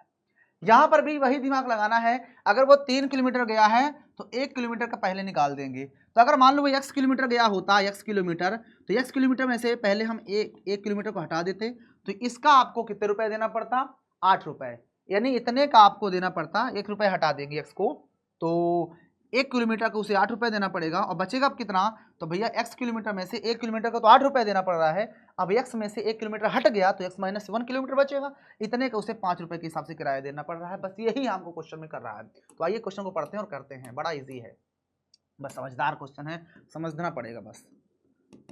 तो देखो क्वेश्चन को यहाँ पर उसने कह दिया गया है, मान लिया है कि यदि तय की गई दूरी x किलोमीटर है, यहाँ पर लिखेंगे तय की गई दूरी, प्रश्नानुसार दिया है उसने कि तय की गई दूरी बराबर x किलोमीटर, ठीक ना, और कुल किराया कितने हैं, y रुपए। तो यहाँ पे लिखेंगे कुल किराया, कुल किराया कितने रुपए देना पड़ रहा है, कुल किराया रुपया y, ठीक है ना, यहाँ तक कोई दिक्कत, नो प्रॉब्लम। इसे कहता है रैखिक समीकरण बनाओ फिर उसका आलेख खींचो बहुत ही ज्यादा इजी क्वेश्चन है।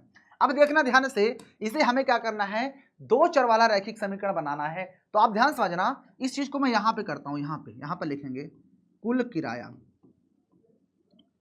कुल किराया बराबर y रुपए, कितना देना पड़ रहा है उसको, y रुपए। और आपको पता है कि 1 किलोमीटर का उसे अलग से किराया देना पड़ेगा, 1 किलोमीटर का किराया, और प्लस उसने कुल तय की गई दूरी जो है, यहाँ पर जो तय की गई दूरी उतने का ही तो y रुपए लग रहा है। तो यहाँ पर आप ध्यान से देखोगे, यहाँ पर अगर इस बात को मैं लिखना चाहूँ तो ऐसे भी लिख सकता हूँ, तय की गई दूरी बराबर कुल किराया। यहाँ पर आप ऐसे लिख दीजिए कि तय की गई कुल दूरी का किराया बराबर y रुपए, यानी जितने उसने दूरी तय किया है उतने का उसे कितने रुपए देना पड़ रहा है, y रुपए। अब उसने कितना किलोमीटर तय किया है, x किलोमीटर, तो x किलोमीटर में से 1 किलोमीटर का उसे अलग से पैसा देना पड़ेगा और प्लस x में से अब 1 किलोमीटर निकाल दिया तो उसका अलग से पैसा देना पड़ेगा। समझो, 1 किलोमीटर का उसे अलग से पैसा देना पड़ रहा है और बचा कितना, x माइनस 1, उसका उसे 5 रुपए के हिसाब से किराया देना पड़ेगा। बात समझ आई नहीं, पहले किलोमीटर का उसे 8 रुपए देना पड़ रहा था, पहला किलोमीटर है उसका उसे 8 रुपए के हिसाब से पैसा देना पड़ेगा, लेकिन बाद में अब 1 किलोमीटर, चूंकि x किलोमीटर टोटल दूरी तय किया था, 1 किलोमीटर निकल गया तो x माइनस 1 ही किलोमीटर तो बचेगा। मान लो तुम 10 किलोमीटर गए तो 10 में से 1 किलोमीटर निकाल दिए तो 10 माइनस 1 ही तो बचेगा। तो अगर कोई x किलोमीटर गया है तो 1 निकल गया तो x माइनस 1 किलोमीटर तो बचा ना भाई। अब इतने का वो कितने रुपए दे रहा है, 5 रुपए के हिसाब से किराया दे रहा है, तब जाकर उसने टोटल y रुपए दिया। समझ में आई ना बात, यही मेन है ना। तो ये 1 किलोमीटर का 8 रुपए हो गया और प्लस 1 किलोमीटर निकल गया तो x माइनस 1 किलोमीटर बचेगा, उसका 1 किलोमीटर का 5 रुपए के हिसाब से इतना पैसा देगा। तो यहाँ पर 5 गुणा करवा देंगे तो 5x और माइनस का 5 बराबर y, वैसे ही रख देंगे। बस अब क्या करोगे, ये 5x वैसे लिख दो, कोई दिक्कत नहीं, ये y इधर आएगा तो माइनस का y हो जाएगा और 8 में से 5 घटा दोगे तो प्लस का 3 बचेगा बराबर 0। ये हमारा बन जाएगा क्वेश्चन। बोलो बाबा, किसी को कोई प्रॉब्लम हुआ क्या, किसी को भी कोई प्रॉब्लम है या नहीं हुआ, कोई भी किसी तरह का प्रॉब्लम हुआ है तो बता दो। इजी है ना, आपने बड़े आसानी से यहाँ पर 5x माइनस वाई बराबर 3 निकाल लिया। क्या किसी को कोई प्रॉब्लम हुआ, अगर हुआ है तो एक बार आप लोग जरूर बताइए। तो 5x minus Y plus 3 is equal to 0, this is your final answer.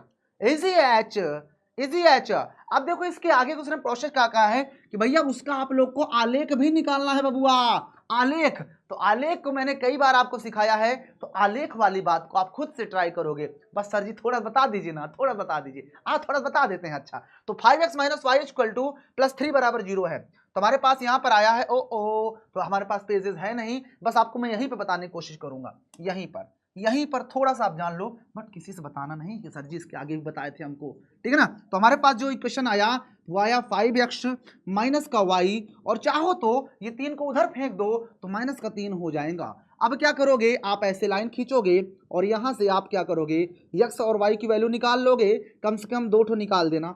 x की वैल्यू 2 ठो निकाल लोगे। मान लो तुमने x बराबर 0 ले लिया, तो ये लो x बराबर 0 ले लिए, तो जब यहाँ पे x रख दोगे 0 तो ये पूरा 0 हो जाएगा। तो माइनस y बराबर -3, माइनस माइनस कट गया, y की वैल्यू 3। अब दूसरा को खुद से निकाल देना। फिर इसके बाद आप क्या करोगे, कार्तीय धल में ताक धाके चाप देना, आपका आंसर आ जाएगा।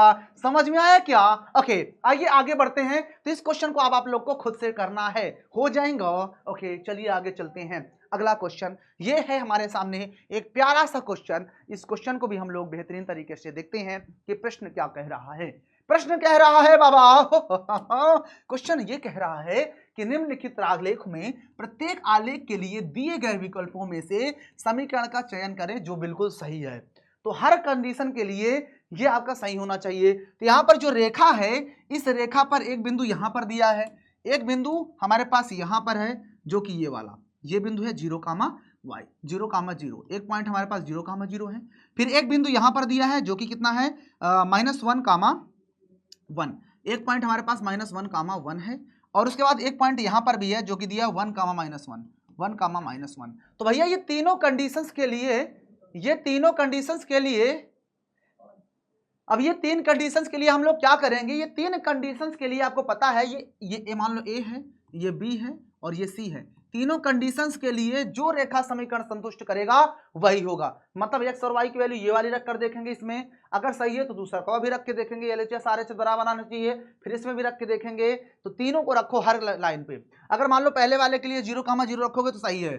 अगर तुम 1, -1 रखोगे तो y बराबर तुम 1 हो जाएगा, बट x बराबर -1 है, तो ये सही नहीं होगा, है ना। तो दूसरे वाले के लिए सही नहीं हो रहा, तो पहला ऑप्शन तो बिल्कुल नहीं होगा, पहला ऑप्शन नहीं होगा। दूसरा x + y = 0, तो x और y रखो, तो x और y 0 + 0 0 हो जाएगा। फिर आप दूसरा वाला भी देखो, -1 + 0 तब भी 0 हो जाएगा, और 1 - 1 का 0 करोगे, 1 - 1 तब भी 0 हो जाएगा। तो हमारा ऑप्शन सिर्फ और सिर्फ B सही हो जाएगा। और ये दोनों कंडीशंस में इन तीनों में से रखोगे तो कोई ना कोई ऐसा होगा जिससे क्वेश्चन बराबर नहीं आएगा। इसलिए हमारा ये दूसरा वाला जो है वो तीनों कंडीशंस में सही हो रहा है, LHS RHS बराबर, इसलिए हमारा ऑप्शन दूसरा सही हो जाएगा। बोलो भैया, समझ में आई मेरी बातें? Okay okay okay okay okay okay. अब एक क्वेश्चन सेम प्रोसेस पर है, ये वाला कहो तो ये वाला आप लोग के लिए होमवर्क दे दूं, होमवर्क दे दूं। यहां पर आपके सामने जो पॉइंट्स है, एक पॉइंट हमारे पास ये 0, 2 का है, और एक पॉइंट हमारे पास ये -1, 3 का है, और एक पॉइंट हमारे पास 2, 0 का है। इसमें भी वही काम करना है, पहले ये वाले में 0, 2, फिर -1, 3, फिर 2, 0 रख के देखना है। अगर तीनों कंडीशन पे सही है तो पहला सही हो जाएगा, नहीं अगर किसी में सही हो रहा, जैसा मान लो पहला वाला है x बराबर आप कितना ले रहे हो, x बराबर मान लो ये वाला 2, तो 2 और 2 कितना हो गया, 2 और 2 4, लेकिन y बराबर 0 दिया, तो लास्ट वाले सही नहीं हो रहा, तो ये वाला होबे नहीं करेगा। तीनों कंडीशंस को जो फॉलो कर देगा वो हमारा ऑप्शन सही हो जाएगा। अब बोलो मेरी बात सभी को समझ में आई? क्या आप सभी लोगों को मेरी बात समझ में आ रही है या फिर नहीं? जल्दी बताओ, जल्दी बताओ, जल्दी जल्दी बताओ। क्लियर?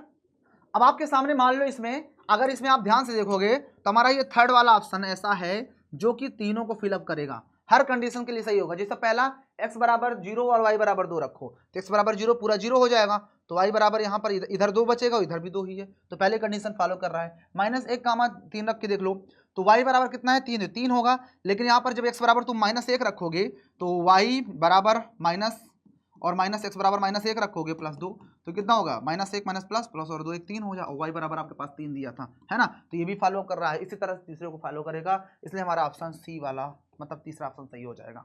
क्लियर है? इजी है, रख के देख लेना सारे ऑप्शन, जिस पर सही हो जाए वही हमारा आंसर हो जाएगा।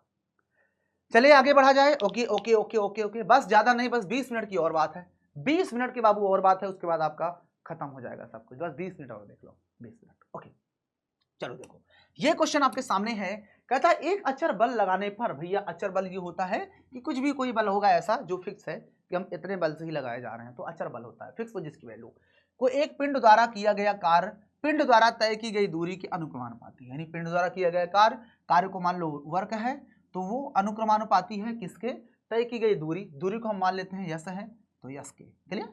ये चीज हमारे पास दिया हुआ है, अनुक्रमानुपाती का साइन होता है, पढ़ा होगा आप लोगों ने कक्षा 9 में, है ना। उसमें क्या बोलते हैं, या प्रोपोर्शनल टू m1 m2 ऐसे करके, है ना, फिजिक्स में इस कथन को दो चरों वाले समीकरण के रूप में क्या करना है, व्यक्त करना है, दो चरों वाले समीकरण के रूप में। अचर बल आपके पास 5 मात्रक लेकर के आलेख खींचना है, और फिर यदि पिंड द्वारा तय की गई दूरी ये वाली है तो आंसर बताना है, इतने हैं तो बताओ कि आलेख में किया गया कार्य क्या होगा। बड़ा इजी क्वेश्चन है। आप इसको जब हल करोगे हल, तो यहाँ पर लिखेंगे प्रश्नानुसार, सीधा सीधा प्रश्नानुसार, प्रश्नानुसार। लेकिन प्रश्नानुसार से पहले आप दिखा देना कि माना पिंड द्वारा किया गया कार्य W तथा चली गई दूरी S है, ये बात लिख देना। आप चाहो तो लिख देते हैं, यहाँ पर मैं ही लिख देता हूँ। चलो यहाँ पर आपको लिखना पड़ेगा, माना तय की गई दूरी, माना तय की गई दूरी यस तथा किया गया कार्य W है, ठीक है। तब हमारे पास प्रश्नानुसार क्या होगा, तब प्रश्नानुसार क्या होगा, प्रश्नानुसार उसने कहा था कि जो कार्य है, प्रश्न में देखो क्या कह रहा था कि जो किया गया कार्य जो किया गया है वो अनुक्रमानुपाती है किसके, तय की गई दूरी के, ये प्रश्न में कह रहा था। तो कार्य को हमने W माना है तो किसके प्रोपोर्शनल है, दूरी मतलब यस के। क्लियर है। तो यहाँ पर हम जानते हैं कि जब भी हम ये प्रोपोर्शनल का साइन हटाते हैं तो कुछ ना कुछ अचर चीज आता है। तो W बराबर हमने यहाँ पर F और S ले आए। क्या ले आए, F मतलब कोई बल है। तो यहाँ पर लिखेंगे जहां F एक अचर बल है। क्या है, अचर बल। F क्या है बाबा, एक हमारा अचर बल है। F क्या है, एक अचर बल है। क्या है बाबा, F हमारा अचर बल है। तो इसका मतलब W बराबर हमारे पास अचर बल F की वैल्यू दी भी है। देखो यहाँ पर F बराबर अचर बल कितना दिया, 5 मात्रक।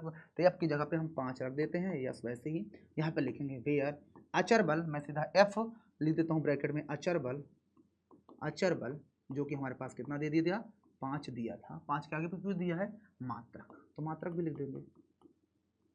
कोई दिक्कत, बस हो गया, इजी है ना। ये 5s आ गया, W बराबर Fs और W बराबर 5s आ चुका। कोई दिक्कत, नो दिक्कत होना चाहिए। ये हमारे पास एक क्वेश्चन बन गया, मान लो पहले क्वेश्चन बन गया, कोई दिक्कत। तो यहाँ तक मुझे लगता है इसके लिए मुझे अगला पेज है या नहीं है, यस यस यस बाबा है। तो यहाँ पर हमारे पास आ चुका है W बराबर Fs। क्लियर हो चुका है यहाँ तक। तो कहता आलेख खींचो, तो आलेख खींचने के लिए आपको W और F की वैल्यू मानना पड़ेगा। W और F की वैल्यू, W और F की, तो ये हमारे पास W है और ये F है। मान सकते हो ना W और F को, जल्दी बताओ, क्या हम लोग W और F नहीं मान सकते क्या?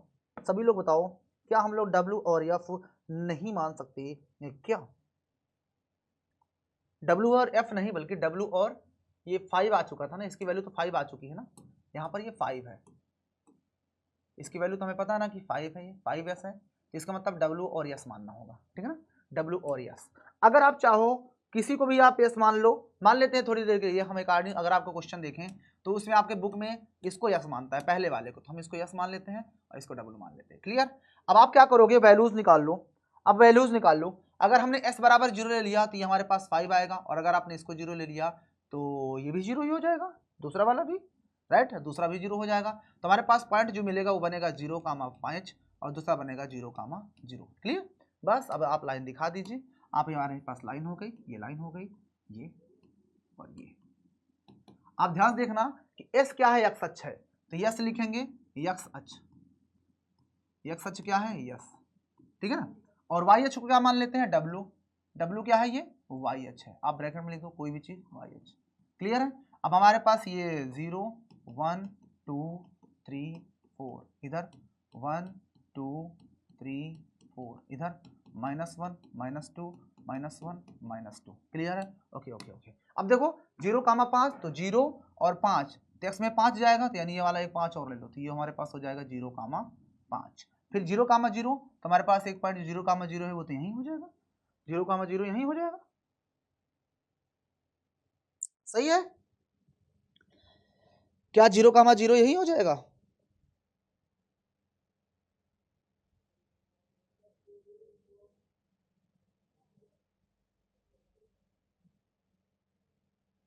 बोलो बोलो।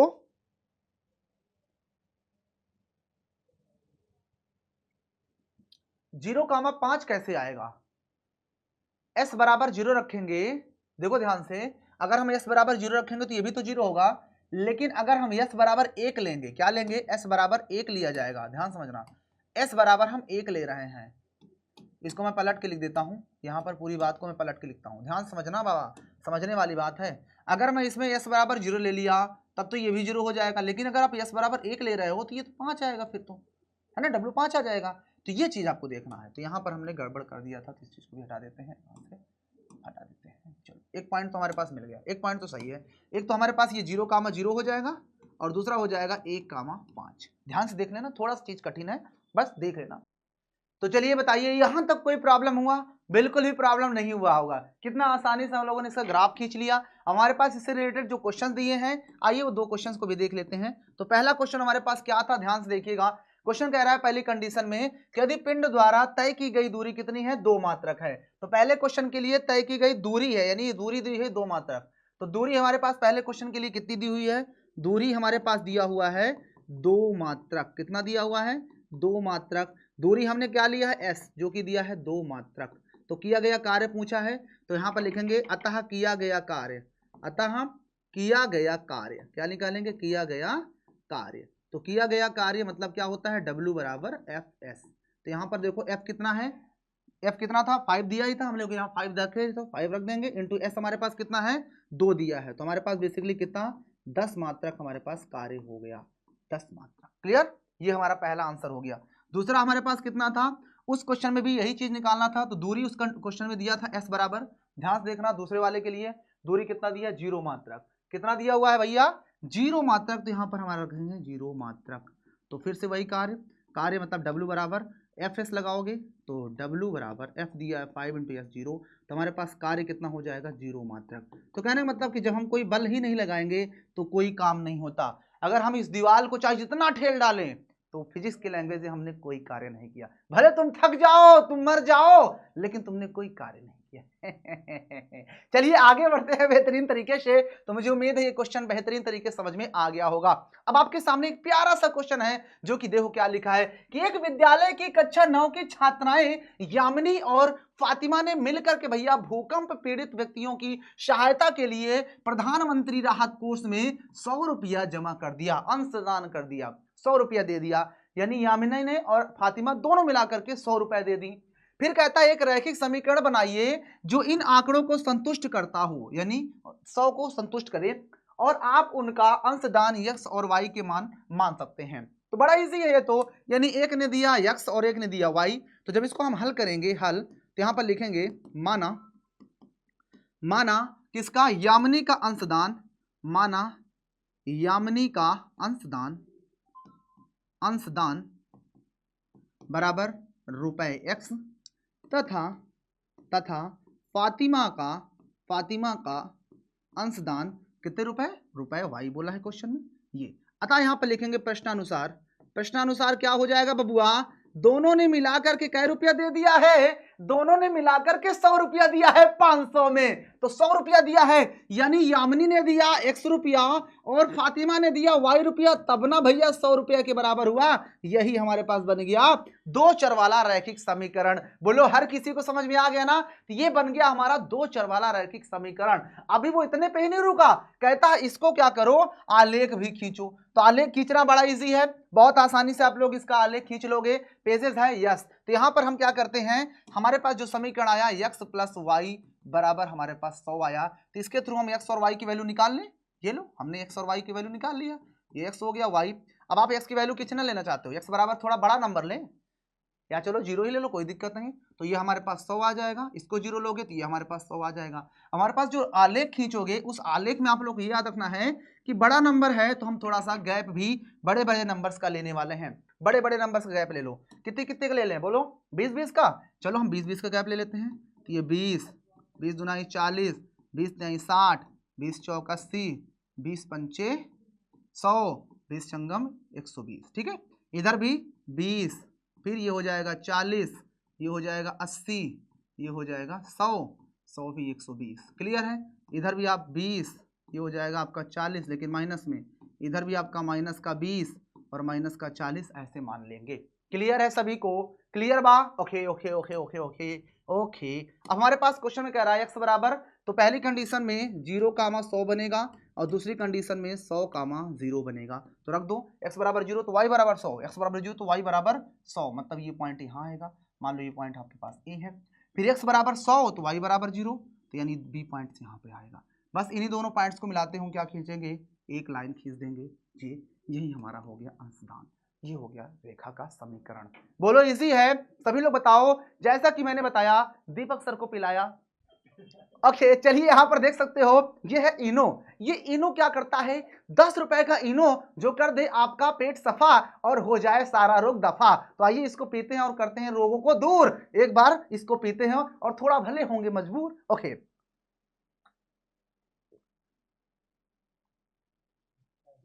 ओके ओके चलिए आगे बढ़ते हैं। उसके बाद हम बेहतरीन तरीके से चीजों को देखते हैं। यहां तक कोई दिक्कत, नो प्रॉब्लम। चलिए अब आपके सामने एक प्यारा सा क्वेश्चन आ गया है। आप लोग देखते हो कि हमारे लाइफ में कहीं पर हम फ़ारेनहाइट में पैमाना से नापते हैं बुखार, अरे बाप रे इतना बुखार। कभी नापते हैं किसमें, सेल्सियस में कितना बुखार हो गया। तो कनाडा है और देख सकते हो यहाँ पर अमेरिका है या फिर कनाडा है, ऐसे देशों में तापमान मापने के लिए फ़ारेनहाइट का प्रयोग किया जाता है। यानी बड़े बड़े जो शहर हैं वहां पर, मतलब देश हैं, वहां पर फ़ारेनहाइट के द्वारा हम मापते हैं। जबकि भारत जैसे अन्य देश में तापमान सेल्सियस का मापा जाता है। हमारा देश हो गया और बहुत सारे हैं, पाकिस्तान वगैरह है, मुझे लगता है वहां पर भी सेल्सियस का ही यूज हो, क्योंकि वो चोर आदमी है, सब हमारी चीजों को चुरा लेता है। तो यहाँ पर फ़ारेनहाइट तथा सेल्सियस में एक रूपांतरित करने वाला समीकरण दिया गया है। ये आपके सामने एक समीकरण दिख रहा है ना, ये फ़ारेनहाइट और सेल्सियस के बीच संबंध बताता है कि अगर आपके पास कोई चीज फ़ारेनहाइट में दिया है तो उसके थ्रू आप उसको सेल्सियस में बता सकते हो कितना होगा, सेल्सियस में दिया है तो फ़ारेनहाइट में बता सकते हो। ये प्यारा सा फार्मूला जो कि आप लोग के सामने लिखा हुआ है, F बराबर 9/5C+32, इसको याद कर लीजिए। बहुत ही प्यारी चीज है, ये बहुत ही ज्यादा इंपॉर्टेंस है।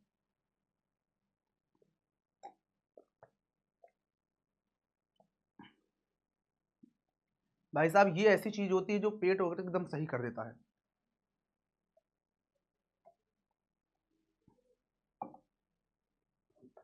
चलिए यहाँ तो कोई प्रॉब्लम, काफी लोग कहेंगे सर इसको इनो क्यों पी रहे हैं, है ना। चलिए आगे बढ़ते हैं।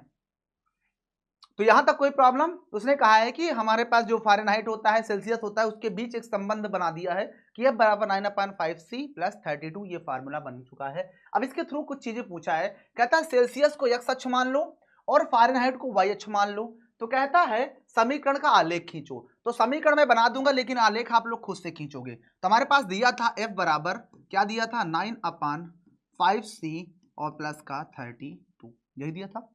ओके आपने F को क्या कहा है कि सेल्सियस को x अक्ष मान लो। तो सेल्सियस को हमने x अक्ष मान लिया, तो ये आपका 9/5 ऐसे ही रहेगा और प्लस का 32, क्लियर है। और बराबर में F को क्या कहता है, फ़ारेनहाइट को y अक्ष मान लो, तो फ़ारेनहाइट को हमने y लिख लिया, कोई प्रॉब्लम। तो आपके सामने ये एक इक्वेशन बन गया जिसके थ्रू आप लोग क्या क्या कर लोगे, x और y की वैल्यू निकाल लोगे।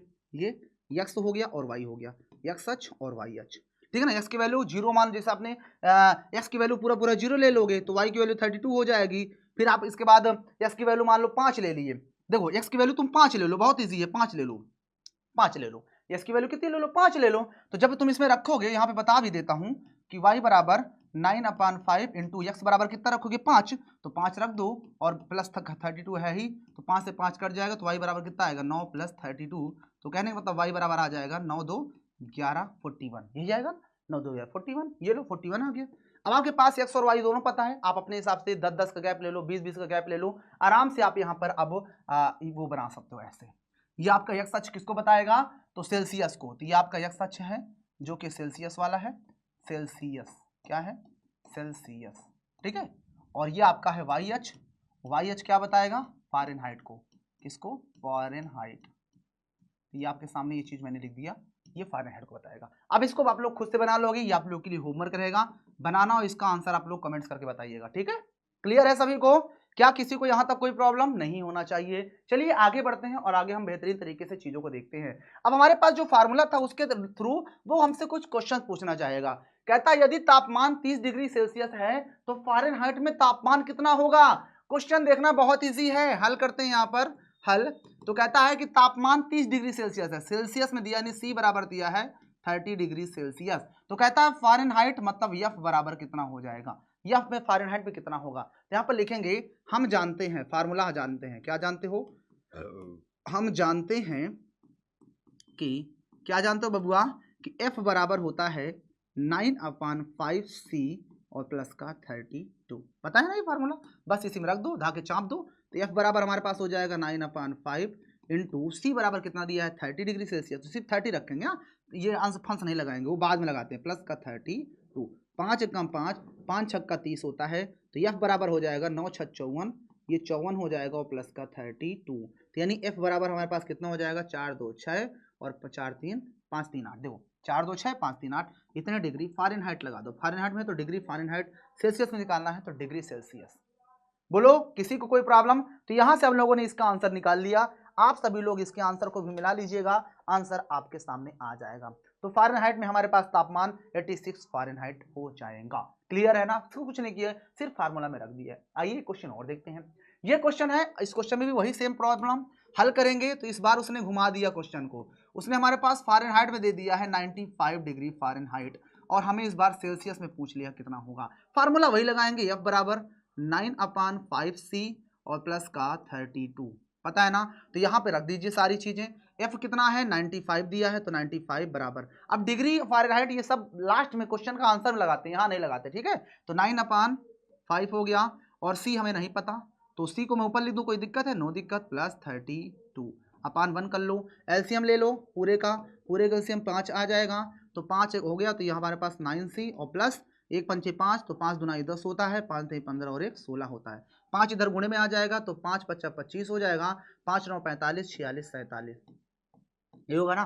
देखो 5 5 25, 2 हासिल, 5 9 45, 2 47 इक्वल टू हमारे पास कितना हो गया 9c प्लस 160। इसके आगे प्रोसेस देखना, मैं अगर 9c बराबर निकालना चाहूंगा तो ये 160 इधर आएगा, माइनस होगा, यानी 475 से माइनस हो जाएगा 160, यानी 9c इज इक्वल टू 5 में से 0 घटाओगे 5 आएगा, 7 में से 6 गया तो 1 आएगा, 4 में से 1 गया तो 3 आएगा। देन c बराबर निकालोगे 315/9, 9 से कटेगा पूरे तरह से, क्या नहीं कटेगा, तो 5 3 8 1 9, 3 से काट देते हैं, 3 तरीक का 9, 3 धाम में 30, 3 पचे 15, 5 1 6, 3 से कट जाएगा, 3 तरीक का 9 होता है, और 3 पचे 15, 3 तरीक का 9, 3 पचे 15। तो सी बराबर हमारे पास आ जाएगा 35 डिग्री सेल्सियस, 35 डिग्री सेल्सियस।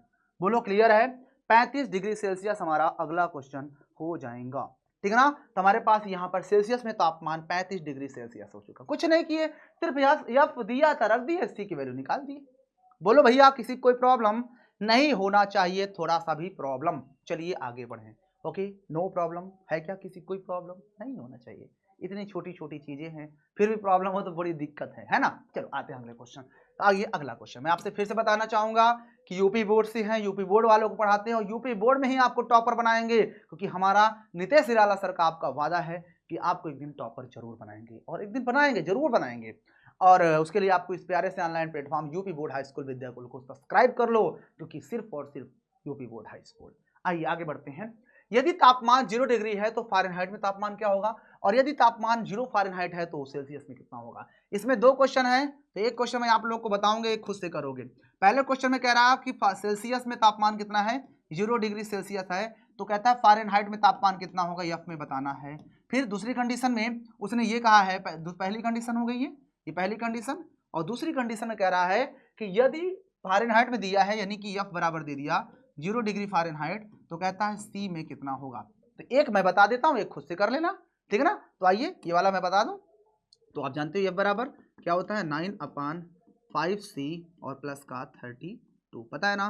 तो एफ बराबर हमारे पास 9/5 इंटू सी कितना है, तो सी 0 डिग्री सेल्सियस, तो 0 और प्लस का 32, तो ये तो पूरा 0 हो जाएगा, तो एफ बराबर हमारे पास कितना हो जाएगा 32 डिग्री फ़ारेनहाइट।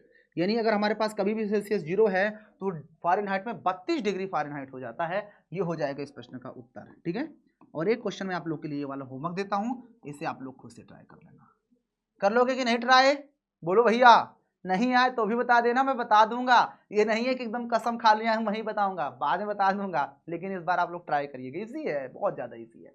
चलिए आगे बढ़ते हैं, क्या और भी कोई क्वेश्चन है। तो यहाँ पर आपके जितने भी क्वेश्चन थे इसमें के, वो मैंने एक एक करके शायद सारे बता दिए हैं, लेकिन मुझे अभी लगता है कि शायद इसमें एक क्वेश्चन और भी है। यस, कहता है ये क्या ऐसा भी कोई तापमान है कि फ़ारेनहाइट और सेल्सियस दोनों के लिए वो संख्यात्मक रूप से समान हो। संख्यात्मक रूप से, माइनस प्लस से मतलब नहीं है, क्या संख्यात्मक रूप में ऐसा कोई मान है कि फ़ारेनहाइट और सेल्सियस दोनों में बराबर हो। तो यहां पर हम मान लेंगे, हल जब करेंगे तो मान लेंगे, क्या मानेंगे, माना फ़ारेनहाइट बराबर सेल्सियस बराबर एक्स, यानी दोनों का जो तापमान है वो एक्स पर सेम है। क्लियर। अब हम फार्मूले पे लगाएंगे, फार्मूला हम जानते हैं, उस फार्मूले पे लगाएंगे। ए बराबर हमारे पास होता है 9/5 into C plus 32। Clear. F की जगह पे भी एक्स रखेंगे और इधर 9/5 इंटू एक्स की जगह पे, इसी की जगह पे भी हम एक्स रखेंगे और प्लस का 32। क्लियर। तो यहाँ से हमारे पास एक्स बराबर हो जाएगा 9x पूरे के बटे में 5 प्लस का 32 पूरे के पानी 1। एलसीएम ले लेते हैं, एलसीएम लोगे तो कितना आएगा, 5 आएगा। देन ये आपका 9x हो जाएगा और प्लस का 5 दूना 10 और 5 3 15 1 16 हो जाएगा। क्लियर। आगे का प्रोसेस देखो तो इसका इसके साथ गुणा हो जाएगा तो ये 5x हो जाएगा, राइट, 5x इसका इसके साथ, तो इधर बचेगा हमारे पास 9x और प्लस का 160, ये बचेगा। इसको इधर ले आओगे तो 5x में से ये 9x माइनस हो जाएगा बराबर में 160, घटा दोगे तो माइनस का 4x बचेगा बराबर 160। देन x बराबर हो जाएगा 160 बटे माइनस 4, 4 से काट दोगे 4 चौके 16, यानी x बराबर आ गया माइनस का 40। x बराबर कितना आया, -40। यहाँ पर लिख देंगे अतः x बराबर हमारे पास जो आया है वो क्या हो गया, डिग्री में हमारे पास कितना हो जाएगा, माइनस का 40 डिग्री फ़ारेनहाइट और माइनस का 40 डिग्री सेल्सियस, यानी x की वैल्यू जो हो जाएगी वो डिग्री में और सेल्सियस में 40 डिग्री पर दोनों सेम होंगी। किस पर, 40 डिग्री सेल्सियस पर दोनों का मान सेम होगा। तो एफ और सी किस पर सेम होगा, तो यहाँ पर अतः इस चीज को आप ऐसे भी लिख सकते हो, अतः एफ फ़ारेनहाइट बराबर सी बराबर 40 डिग्री, बस इतना लिख दो, हो गया। ये हो जाएगा इस प्रश्न का उत्तर। भैया जब संख्यात्मक रूप से बराबर कह रहा है तो सिर्फ 40 ही आंसर लेंगे, माइनस नहीं लेंगे। क्लियर है। तो 40 डिग्री पर बेसिकली दोनों का मान क्या हो जाएगा, इक्वल हो जाएगा। बोलो किसी कोई प्रॉब्लम, कुछ भी नहीं था। एफ और सी को बराबर ले लिए तो एफ बराबर सी बराबर एक्स कितना है, 40 हो गया, बात खत्म। संख्यात्मक बोला है, माइनस इसीलिए नहीं लेंगे। क्लियर, सभी को मेरी बात समझ में आ गई। ओके, तो यहां पर आपके सामने जो टोटल इसमें क्वेश्चन थे वो सारे मैंने बता दिया। अब हमारी प्रश्नावली अगली स्टार्ट होती है, प्रश्नावली 4.4, बड़ी नहीं है, बस 5 मिनट खत्म हो जाएगी, 5 मिनट, बहुत इजी है।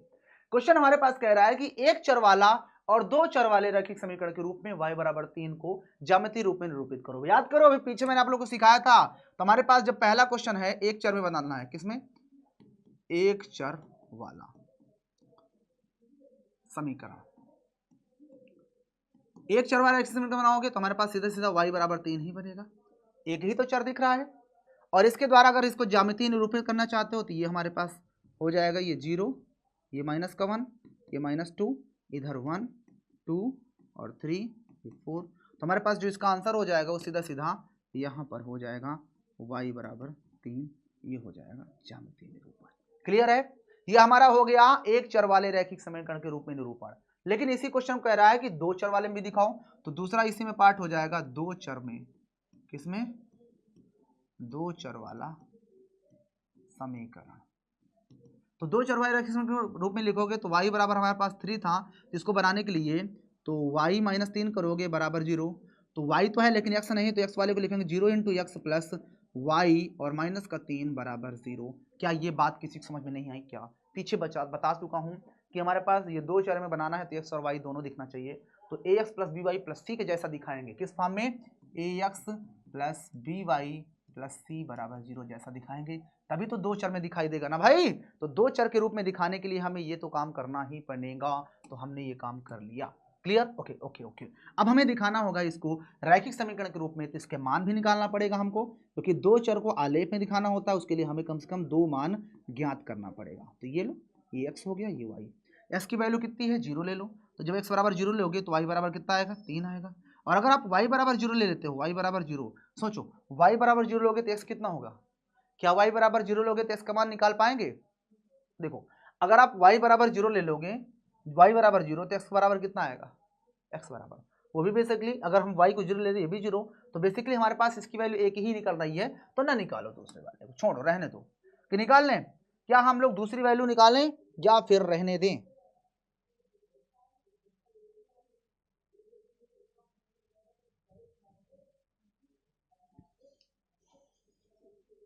जल्दी बताइए।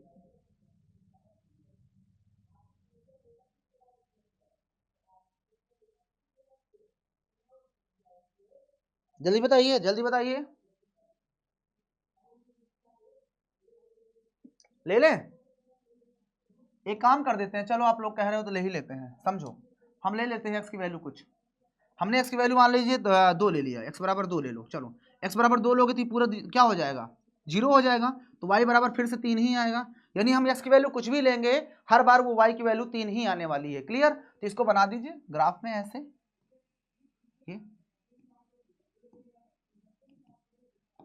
ये 0, ये 1 हो गया, 2 हो गया, 3 हो गया, 4 हो गया, 5 हो गया, -1, -2, -3, 1, 2 हो गया, 3 हो गया, 4 हो गया, ये -1 हो गया, -2 हो गया, -3 हो गया, -4 हो गया। हमने सारी चीजें यहाँ पर कंफर्म कर ली। अब ध्यान से समझना, ध्यान से समझने वाली बात है। पहली कंडीशन में हमारे पास कितना है, 0, 3, एक्स में 0 तो वाई में 3, एक्स में 0 तो वाई में 3, यहाँ पर आएगा पॉइंट। अगला, फिर एक्स में 2 लो, वाई में 3 लो, एक्स में 2 लो और वाई में 3 लो, तो कहना मतलब फिर से पॉइंट यहीं पे आएगा। अगला फिर से 3 लोगे, ये ऊपर फिर से 3 में पहुंचेगा। इसका मतलब क्या हुआ कि हमारे पास जो रेखा खींचेगी वो कुछ ऐसे खींच जाएगी। और आप देख सकते हो ये 2 चर वाला रैखिक समीकरण बन गया, y बराबर 3। इजी है ना? कितने आसान वे मैंने आप लोग को समझाने की कोशिश की। 2 चर वाले रैखिक समीकरण को भी मैंने दिखा दिया। ये अब 2 चर वाला है, एक्स और वाई दिख गया इस वजह से। क्लियर है सभी को? एक क्वेश्चन और बता दूं क्या? आइए एक क्वेश्चन और है, उसको भी देख लेते हैं। अंत भला तो शब भला। एक क्वेश्चन और हमारे पास है, वो क्वेश्चन भी देख लेते हैं। ये क्वेश्चन, इसे भी एक चर और 2 चर में दिखाना है। तो जब इसको हम हल करेंगे तो पहला पार्ट हम लेंगे एक चर में। किसमें? एक चर वाला समीकरण। ओके, चलिए एक चर वाला देख लेते हैं। तो एक चर वाला हमारे पास हो जाएगा ये सीधा सीधा 2x + 9 = 0। देन अगर आप यहाँ से 2x बराबर निकालोगे तो 9 उधर जाएगा तो माइनस का 9, एंड देन x = -9/2, कहने मतलब x बराबर -4.5। क्लियर? 4.5 ही तो होगा। x की वैल्यू हमने निकाल लिया 4.5 को 4:30 बजे। क्लियर है? निकाल लिए? Okay okay okay. अब इसे नंबर लाइन पे दिखाना है, तो नंबर लाइन पे दिखाना ये बहुत इजी काम है, कोई बात नहीं। ये 0, ये 1, ये 2, ये 3, ये 4, इधर ये -1, -2, -3, और आगे बढ़ा देते हैं -3, -4, -5, ऐसे जाएगा। और आपको पता है कि this is number is 4 and 5 between, तो दिस इज योर -9/2, कोई दिक्कत नहीं। और ये हमारा आ गया x बराबर, तो आप ऐसे लिख सकते हो x बराबर 9/2 माइनस का। क्लियर हो गया? ये एक चर वाला मैंने दिखा दिया। 2 चर वाले को जब देखोगे तो 2 चर वाले को भी बनाना कोई बहुत बड़ी बात नहीं है। दूसरे वाले को भी देख लेते हैं, 2 चर वाला समीकरण। अगर हम 2 चर वाले रैखिक समीकरण की बात करते हैं तो इसको 2 चर में बनाना बनेगा। तो क्वेश्चन हमारे पास दिया था कि 2x + 9 = 0। तो 2x तो ठीक है, y वाला नहीं है, तो 0 × y लिख देंगे और प्लस का 9 = 0। ये बन गया हमारे पास 2 चर वाला रैखिक समीकरण। क्लियर? ओके। अब इसको ज्यामितीय निरूपण करना है, तो ज्यामितीय निरूपण के लिए आप क्या करोगे, वही काम, x और y के कम से कम 2 मान निकालना पड़ेगा। कम से कम 2 निकालोगे तभी हमारे पास समीकरण बनेगा। तो x हो गया और y हो गया। x की वैल्यू आप क्या लेना चाहोगे? x की वैल्यू क्या ले लें? बोलो बोलो बोलो बोलो, बोल दो ना जरा, x की वैल्यू क्या लेना चाहोगे? देखो बेसिकली अगर आप पहली कंडीशन में y बराबर 0 ले रहे हो तो ये पूरा 0 ही हो जाएगा और x बराबर निकल के आएगा -9/2, यही निकल के आएगा। ठीक है? आपने y की वैल्यू मान लो 1 ले लिया, चलो 1 ले लो, तो 1 रखोगे फिर से 0 हो जाएगा, तो फिर से x की वैल्यू -9/2 आएगा, है ना? हर बार ये y की वैल्यू कांस्टेंट आएगी। बस इसी चीज को आपको रिप्रेजेंट कर लेना है लाइन पे। ये 9 हो गए, तो ये 0 हो जाएगा, 1, 2, 3, 4, 5, 6, इधर -1, -2, -3, -4, -5, -6। ठीक है? यहाँ पर भी आपका ये 1, 2, 3, 4, 5। ओके ओके ओके, इधर -1, -2, -3, -4, -5। ओके ओके ओके ओके, ध्यान से देख लेना भैया, बस थोड़ा देर के लिए बात है, थोड़ी देर की बात है। Okay okay okay okay okay okay. अब ध्यान से समझना बाबा, अब ध्यान समझना। पहली कंडीशन में हमारे पास पॉइंट है -9/2 और 0, तो -9/2 यानी कि 4 और 5 के बीच आएगा, और ये 0 है तो मतलब हमारे पास पॉइंट यहीं रह जाएगा, पहला पॉइंट। फिर हमारे x बराबर 1 ले लिए, तो ये वाला पॉइंट फिर से यहीं पर है, यानी कहने का मतलब ये पॉइंट हमारा यहाँ पे आएगा। और इन्हीं दोनों पॉइंट से होते हुए जब हम लाइन खींचेंगे तो कुछ लाइन हमारी ऐसे जाएगी, this is your line 2x हो, इस लाइन का नाम भी लिख देते हैं 2x + 9 = 0। बोलो क्लियर? क्या किसी कोई प्रॉब्लम? नो प्रॉब्लम, इजी है, बिल्कुल इजी है और बहुत ही इजी तरीके से हम लोग इसको कर लिए, ठीक है ना। तो यहाँ पर आपको मैंने प्रश्नावली 1 से लेकर प्रश्नावली मतलब कि प्रश्नावली 4.1 से लेकर 4.4 तक के हर कंसेप्ट को बता दिया, चाहे वो कंसेप्ट क्या रहे हो। रिकैप की अगर मैं बात कर लेता हूँ थोड़ी देर के लिए, बस थोड़ा सा रिकैप ले लेता हूँ आपका रिकैप। तो मैंने आप लोग को बता दिया कि रैखिक समीकरण क्या होता है। रैखिक समीकरण जिसमें क्या होता है, एक चर होता है, एक समीकरण, इसके कितने हल होते हैं? एक हल होता है। फिर मैंने बता दिया कि 2 चर वाला रैखिक समीकरण बता दिया, 2 चर वाला रैखिक समीकरण, 2 चर वाला रैखिक समीकरण भी बता दिया आप लोग को क्या होता था, जो कि मैंने आपको बताया कि ax + by और प्लस का c = 0 होता है, बता चुका हूँ ना। Okay okay okay.